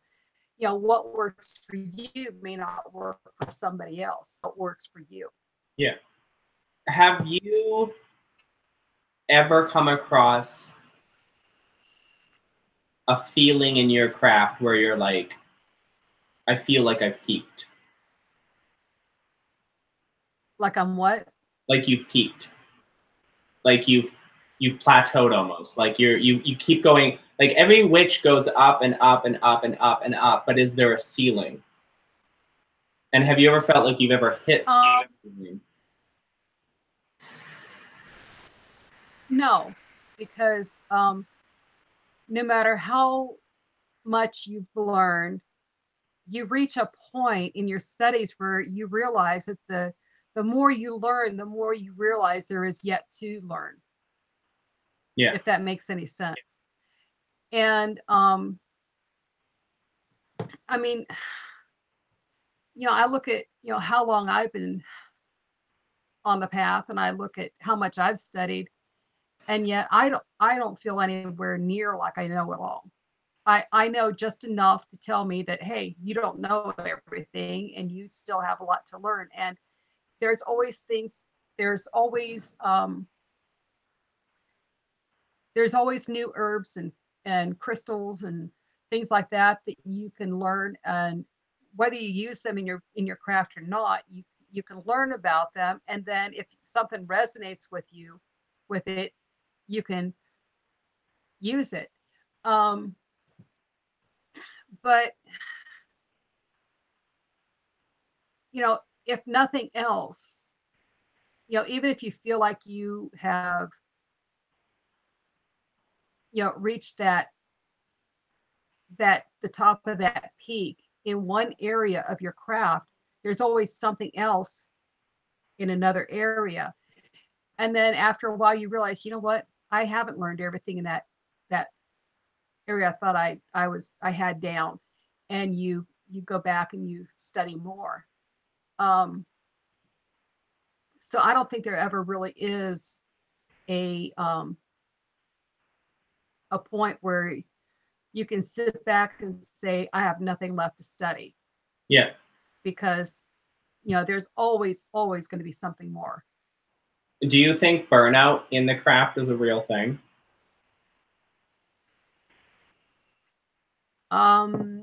Yes. I think sometimes that, especially if you've been doing a lot of workings that are extremely energy draining and you've not taken the time to replenish yourself, you can absolutely burn out. Um, but that's where you just take a break, and do something else for a little bit, not do something else as in change your path, but maybe take a break from the the specific thing you've been doing, or the spell type of spells you've been doing or whatever, and go study something. Or like for me, the easiest way to get out of my burnout, if I ever have it, is I'll take a break from the spells for a while, and I'll tend my garden. Um I'll work on the grimoire, or do something else that is not spell casting. Maybe replenish my supply of different herb mixtures that I put together, or my oils or whatever. And then you're going to feel when it's time to do the spells again, and then you go back to it. Yeah, that makes sense. I don't know if you can answer this, so you can always say pass on it, but what was the first thing you ever learned as a witch, and what has been the hardest thing to learn? Is this coming from you or somebody else, or somebody asked that? Oh, no, this is coming from me. Nobody's really asking questions. Everybody's like leaving. Oh, okay. Apparently it's getting people. The first thing I learned was about the plants that were native to our area where I grew up, and how to use them. Yeah. That was the first thing. And the hardest, and it's going to sound silly, was in having patience and trusting the process. Oh, I'm still learning that.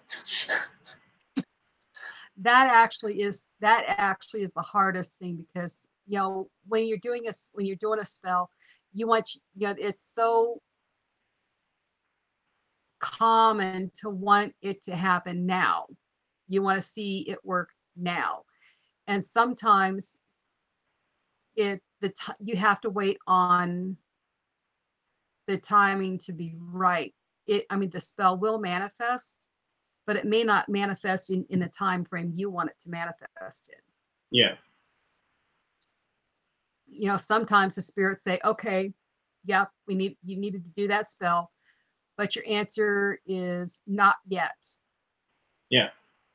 And so having patience and trusting the process is probably the hardest thing I had to learn, because I always wanted everything in my timing, and I learned that that's not the way it usually goes. Yeah. So you have to be willing to wait and trust it. For me, the first thing I learned was how to cast a circle.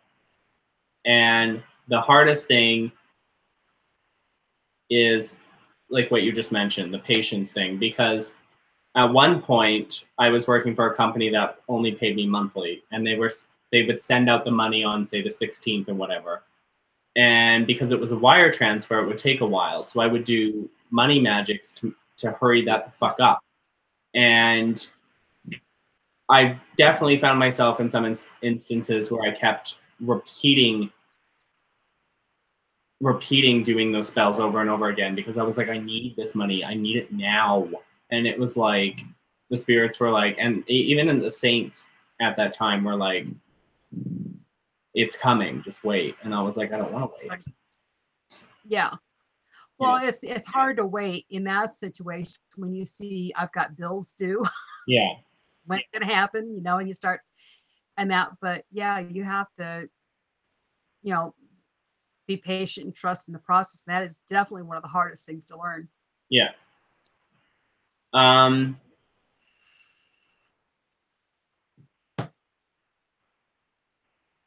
can't remember what I was going to say now. It just like escaped my brain. It left me. Now, okay, let me ask you something. Okay. Okay. What is something that you have recently read about that has you like, I've got to learn this? Well, there are two things. So one is protection magic. And I've been doing a lot of research on it because, as I've already stated, I'm so open about not being protected. And that is one thing that's like super fascinating to me, is like doing all of that, but it also comes with the concept of visualization, and I can't hold a thought in my brain for 5 minutes. As we just witnessed by me like losing track of what I was going to say. And the other thing is working with a demon named Clonic. And the reason that I'm really interested in doing that is because he is a demon of the day. So to contact him and to work with him, you'd have to do it during the day. And for me, I'm more of a work at night type of thing, because it is, like you said earlier, it's peaceful and it's quiet, but he's one that you want to communicate with during the day. And I'm like, I don't know if I want to do magic during the day. Like, I did a spell today, but like every time I see something that's like, this is best done during the day, I'm like, are you sure? So I think that answers your question. Yeah. Yeah. What about you? What is something you've been reading about that you're like, I want to do this? If you can share it. Well, I've always loved the runes, and that and something that and the thing that I'm getting ready to do is make my own set for the first time. And learning, and using a different rune set than what I used to use. Yeah. Using a different type, and so that is something that I'm kind of like looking forward to. Yeah. Somebody asked in the chat, I don't know if you want to answer this question, so you don't have to, but they are wondering how many years of experience you have. Let's see. You're like Stone Age to now. Yeah, it almost feels like it. About just under 35 years. Wow. That's like long time. Yeah. I've only been doing this for 12. Like I say, you're a Padawan. I'm a baby bitch. No, you're not. You're not a little witchling. You're a Padawan. I've graduated. So somebody actually asked a question that I was going to ask you, but we just went down a rabbit hole of other topics. But you had mentioned at the beginning about new witches and gods and goddesses and knowing the difference between is it a demon or not. And somebody asked, when you want to work with a chosen goddess and she appears to you, how do you know it's her and not something sinister? My first response would be ask. But right, sinister things tend to lie. So if you do have your tricksters, but but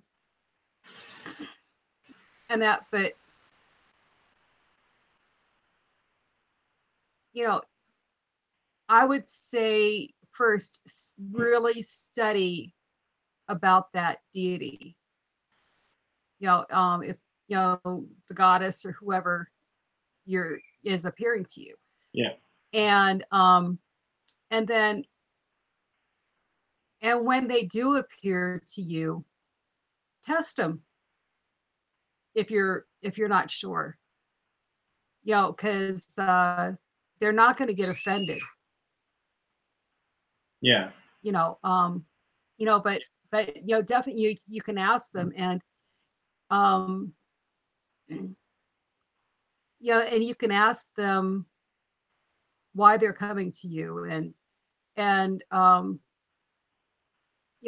find out from them what their purpose is in contacting you. And but the most important thing you need to do though is study who that god or goddess or entity is, and learn as much as you can. Yeah. Now I just that's going to help you. That's going to help you to know. Yeah. Now I just heard somebody scream in your house. Yeah. Is that like? Yeah, my son. Is everything okay? Do you need to run away and find out why they were screaming? No. That's my youngest. He's protesting going to bed, but the oldest is out there and taking care of him. Oh, because I was like, is everything okay in your house? Is it burning? No, I haven't done anything lately.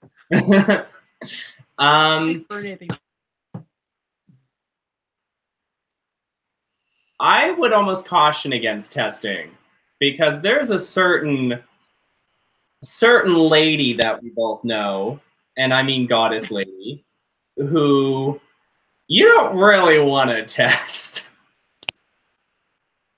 Why not? I did. I tried to once, and she wasn't having any of it. No, I mean, well, you know, there's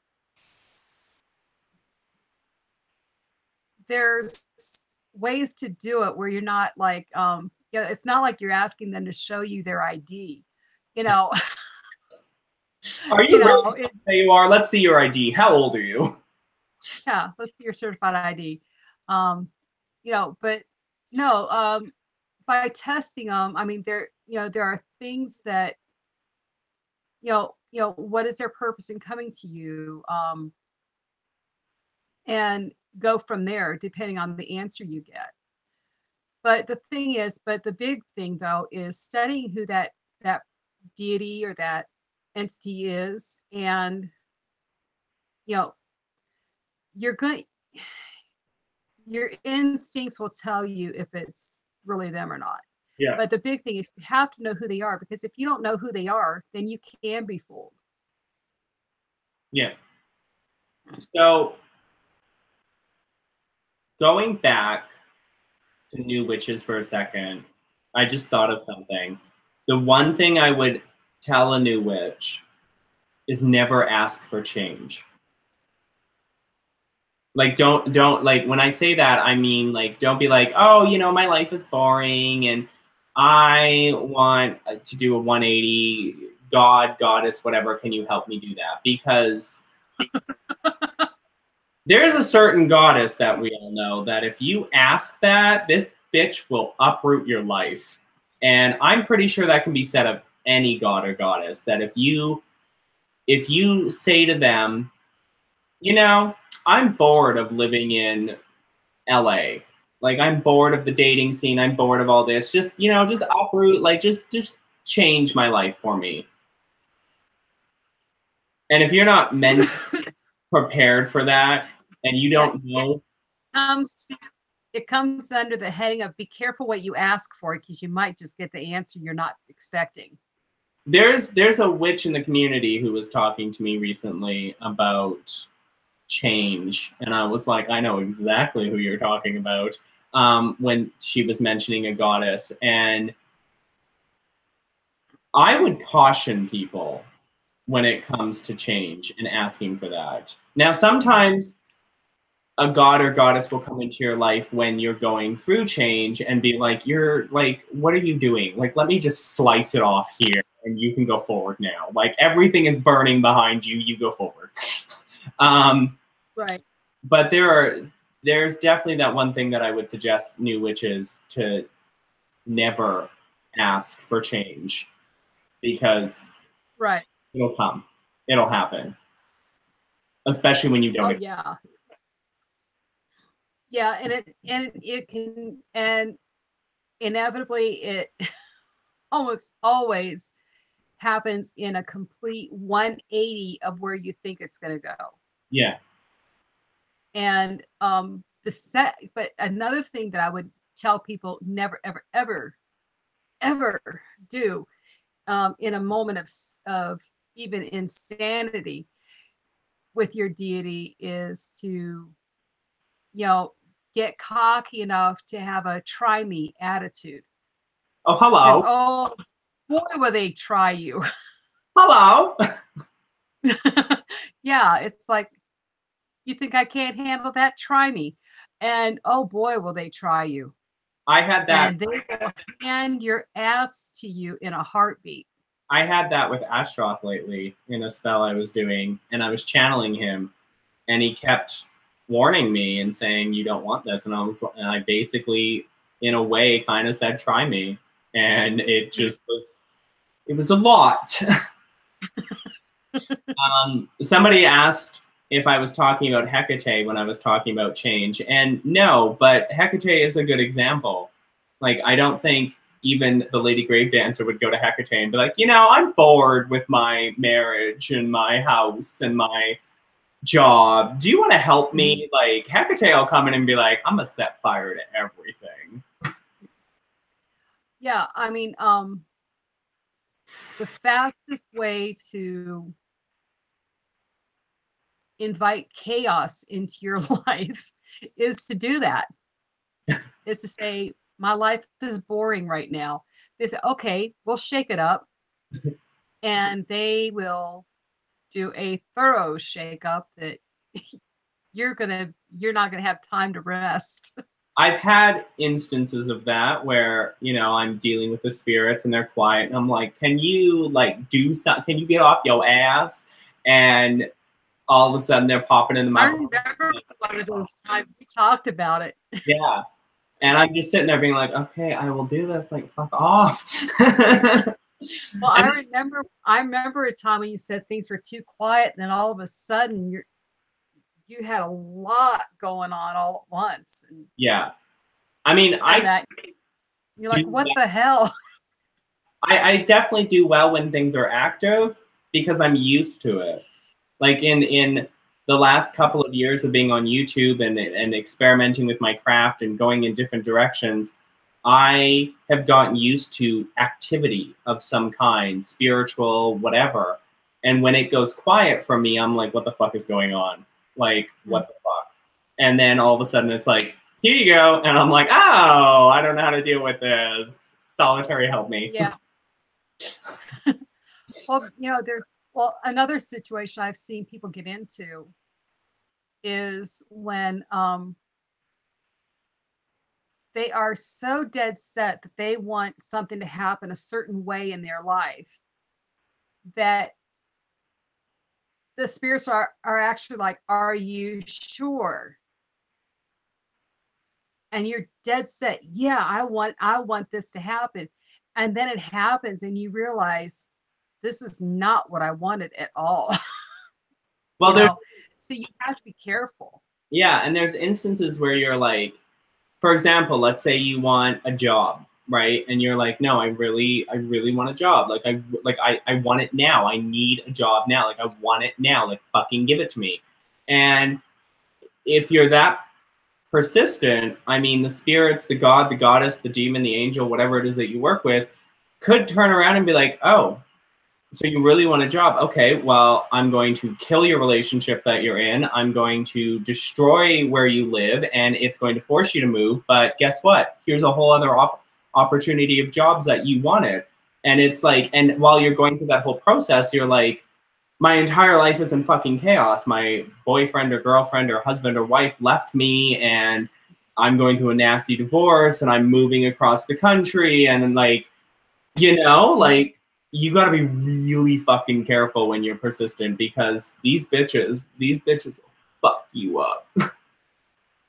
Well, I mean, and sometimes the answer could be something less dramatic, but yet at the same time, emotionally be dramatic in the fact that, it's like, I just want a job. I just want a job. And you get a job and it is the job from hell. It just makes you miserable because you weren't willing to wait for the job that you were supposed to get. Yeah. You were impatient. And that comes back to being patient and trusting the timing. Yeah.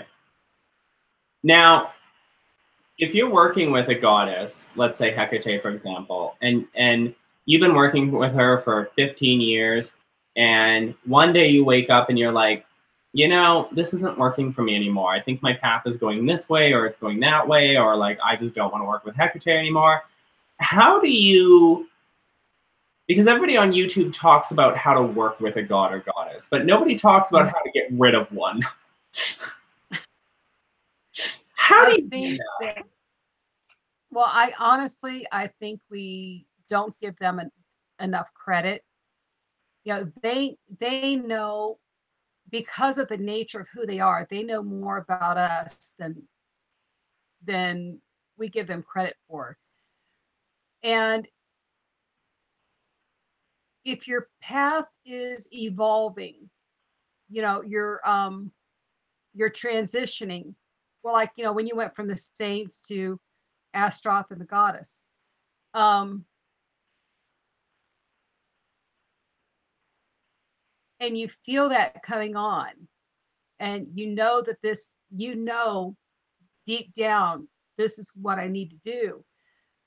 Um, I would definitely honor them and thank them for what they have done for you. You know, I wouldn't just, you know, do a cold break. I would actually honor them and thank them for what they had done before moving on to the next. Yeah. So let's say you're working with Hecate and you've gone through these steps and you've basically said your goodbyes. And she's like, I'm not going anywhere. What the fuck are you talking about? But you really don't want to work with her anymore, but she wants to stick around. Should you, as a witch, look at the reason she wants to stick around, or should you still be gun ho and be like, bitch, get the fuck out? Like, if you have a pesky god I or would, if they are insistent that they still have a desire to work with you, that there's still more that they have to teach you yeah, or to help you with, then I would take a step back and look at, okay, what are my reasons for wanting to go elsewhere? yeah, Um, because like I said, the spirits, they know more, you know, the deities, them, you know, we don't give them credit enough. They know more about us than we think they do. And if they know that our path is still with them, you know, they may be resistant. And so you have to step back and ask yourself, okay, why am I wanting to leave? And you know, this deity, and work with this other one. Um, you know, that's where we really have to be um introspective with that, you know, and because you can change from one to another. I mean, if you know, if it is your time to make a change, you will be able to do it, and they will um they will allow that on that. So if they're saying no, I'm not going anywhere, you know, I there's still things that we need to do together, then you need to stop and take a hard look at, you know, yourself, and in why are you just getting bored with working with that one? Have you been reading about or watching videos about or whatever about another deity that sounds more appealing to you, that's, you know, you know, but you can't just take the old deity and treat them like an old shirt that, okay, you're worn out, I'm going to go with this newer one. You know, it's disrespectful. yeah, You know, and so you really need to examine your motivations behind, you know, you have to be honest with yourself about the why. And then you know, and then if you really, you know, there is a very strong reason why, then that's where your relationship with the deity is also important, because you can talk to them, you can ask them, I'm feeling this. Why are you, what reason do you have to, for the resistance? And often they will let you know. Yeah. Someone just said it might be because you might not be done with your end of the bargain. I don't think Right. Yeah, and here's where it gets really dicey is that I know that some actually will pledge themselves to that deity and make a commitment that I will follow you, I will work only with you. And they're like, wait a minute, you made that commitment to me, now you're breaking it. Yeah. It looks like something dishonorable. And so, you do have to take a lot of care with all of it. Yeah. And I found the hardest thing in my craft was when the Saints up and left. It wasn't like Right. we're going now. It wasn't really like we've done all we can for you. It was like we're gone. And Right. looking back on it, I think it was because they were upset that I was working with the spirits at the same time, because the Saints were very much more like, it's us or no one. And it's like, well, the spirits are the foundation of my craft. And and then they just like left, and it just fucking threw me. And I was like, Right. fuck do I do now? Yeah. Well, it there are some that will actually dedicate themselves to a deity or a spirit. And those are the ones I think who have, and I may be wrong, but those are the ones that I believe have the most struggle making that change. Yeah. And it's because you have dedicated yourself to that deity. You have, um, you know, aligned yourself with them in a way that you've made a commitment and you have broken that commitment. Yeah. Um, what do you think? And I'll answer this question, but what do you think is the most dangerous form of magic? And this goes back to new witches, and Mhm. even experienced witches, that a witch can practice. For me, it is blood magic and pacts. And I say that because my understanding and the way that I view blood magic is that when you put your blood, whatever form, menstrual, prick your finger, whatever the case may be, Mhm. when you put your blood into something, you are binding yourself to it. So, like, if you're looking for a Right. job, and I've done this recently, but if you're looking for a new job and you put blood into it, you are binding yourself to that, which can cause all kinds of upheaval in your life, as I'm witnessing. Um, but also, pacts can be terrifying because if you're working with, as I do, a demon, and you make a pact with them saying, I will do X, Y, and Z, and they do the thing that you want them to do, and then you don't uphold that end of the bargain. Like me and Boone kind of have a pact where we share a drink when he successfully does a task and I see the outcome of it. We share a drink. And if I didn't do that, I mean, he could easily just come in and be like, "Oh, you're not upholding your end. Okay, well, I'm gonna take this away, motherfucker." Yeah. Yeah. I think that anytime that you attach any of your DNA in whatever form, blood or whatever, to a spell, and that, like you said, you are attaching yourself to it, and it can turn around and bite you in the ass at some point. And that if things don't go just right, um,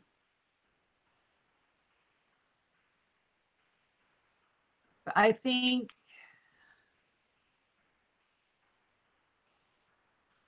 for new witches, any kind of spell work that you're working against someone else, and that without protection, you know, it doesn't matter what the spell is. If you don't protect yourself, you're setting yourself up. Then I must have set myself up. Possible problem. I was gonna say I must have set myself up for many things in the past. Well, that or you just been really lucky. Yeah. But because, like I said, I mean, you know, we hear all the time about people who are closet witches. You know, or you know, they're a witch, but they're not really open about it. Yeah. And so you don't know if that person you're messing with happens to be someone who has a little more knowledge in the craft than you do. Yeah. You know, you don't know. And so you have to be very careful. But blood magic is definitely, or anything that involves your DNA is definitely a risk. But then,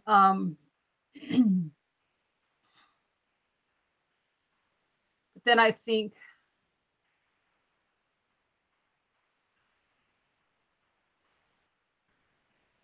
cursing can also be a high risk, because if it's not done right, you've opened yourself up. Yeah. My last question, because we're reaching our 3-hour mark, is do you consider blood magic and or pacts to be considered dark magic? Because I mean, you can make a pact with a goddess, and she's not really a dark entity. But I can also turn around and make a pact with Boone, who would be considered a dark entity. Yeah. I don't consider blood magic to be dark magic or anything like that. I consider it to be more dangerous, but I don't consider it black magic, so to speak. I think that nearly any type of magic you do can be made dark. It all is in the intent. Yeah. Okay. So is there one thing that makes something dark magic where it could never be anything but dark magic? I don't think there is. Yeah. I think that it's just like, you know, I've talked to you about how there's certain stones and things that people use only for positive things, like rose quartz. Not realizing that guess what, keeping things in balance, everything that has a light side also has a dark side. You know, there are ways to use those same things in a dark way if you wanted to. So if you knew how. And so you know, so really I don't think there is really anything that is strictly dark magic only, because you know, as far as, you know, witchcraft goes, but I mean, there are certain practices, I think, in voodoo that are used primarily for dark that you wouldn't necessarily see them used for good. I've never seen somebody use a voodoo doll for good. Yeah. For example, there might be some uses that are positive, but the ones you hear about are always more in the cursing or dark magic, or, you know, something that's causing harm to somebody else.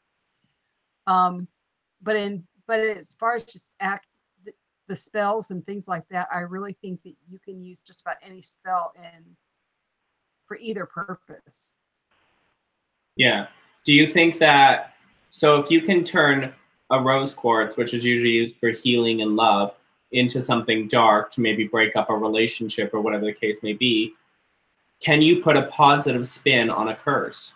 Because if you can use something that most people consider light and fluffy as dark, and then you take something like a curse where most people consider that dark, can you put a positive spin on it and still consider it a curse?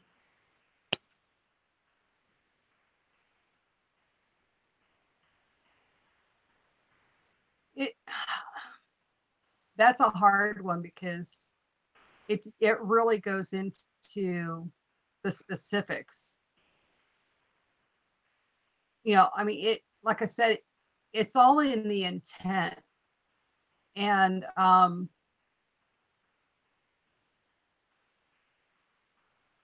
you know, I mean, in cursing, you know, one person, you might be freeing somebody else. Yeah. Like in a relationship, for example. You know, like, you know, if you have a friend who's in an abusive relationship, you can curse that abuser that they lose the relationship with that other person. You know, that's, you know, that they, you know, something happens to them where they are no longer able to cause any harm to that friend of yours. Yeah. So while that curse may be directed at that person, you may be freeing the other one. Yeah. You know, you have to be a little bit more specific in it that that the other person be unharmed, you know, that nothing bad fall upon the person who's been the victim all this time. Otherwise, the way that you could be cursing them that that relationship end is that something very dire happens to your friend, because that would break up the relationship, Yeah. that would end it. But that's not the outcome you're looking for. You have to be very specific. Um, and this is where I think a lot of people need to, you know, the new ones is who I'm speaking of right now. Um, they have to learn to really watch their wording and their intent, because of the fact that there is, no matter what you do against somebody, there's always going to be collateral damage. Yeah. You know, and that, but there are ways that you can limit that just by through how you do the spell. Okay. Well, ladies and gentlemen, we are at our 3-hour mark. So I will have Solitary Luna stick around for a minute because there's 2 things I want to talk to her about. But we're going to end our broadcast here. This was fun. Thanks, everybody who came out to watch. There was less fuckery in this episode, thank God. And we'll catch you all. I think we're doing one in November, right? A Witches and Wine? Yeah. Yeah. So we'll be back in November for that one. And until next time, everybody.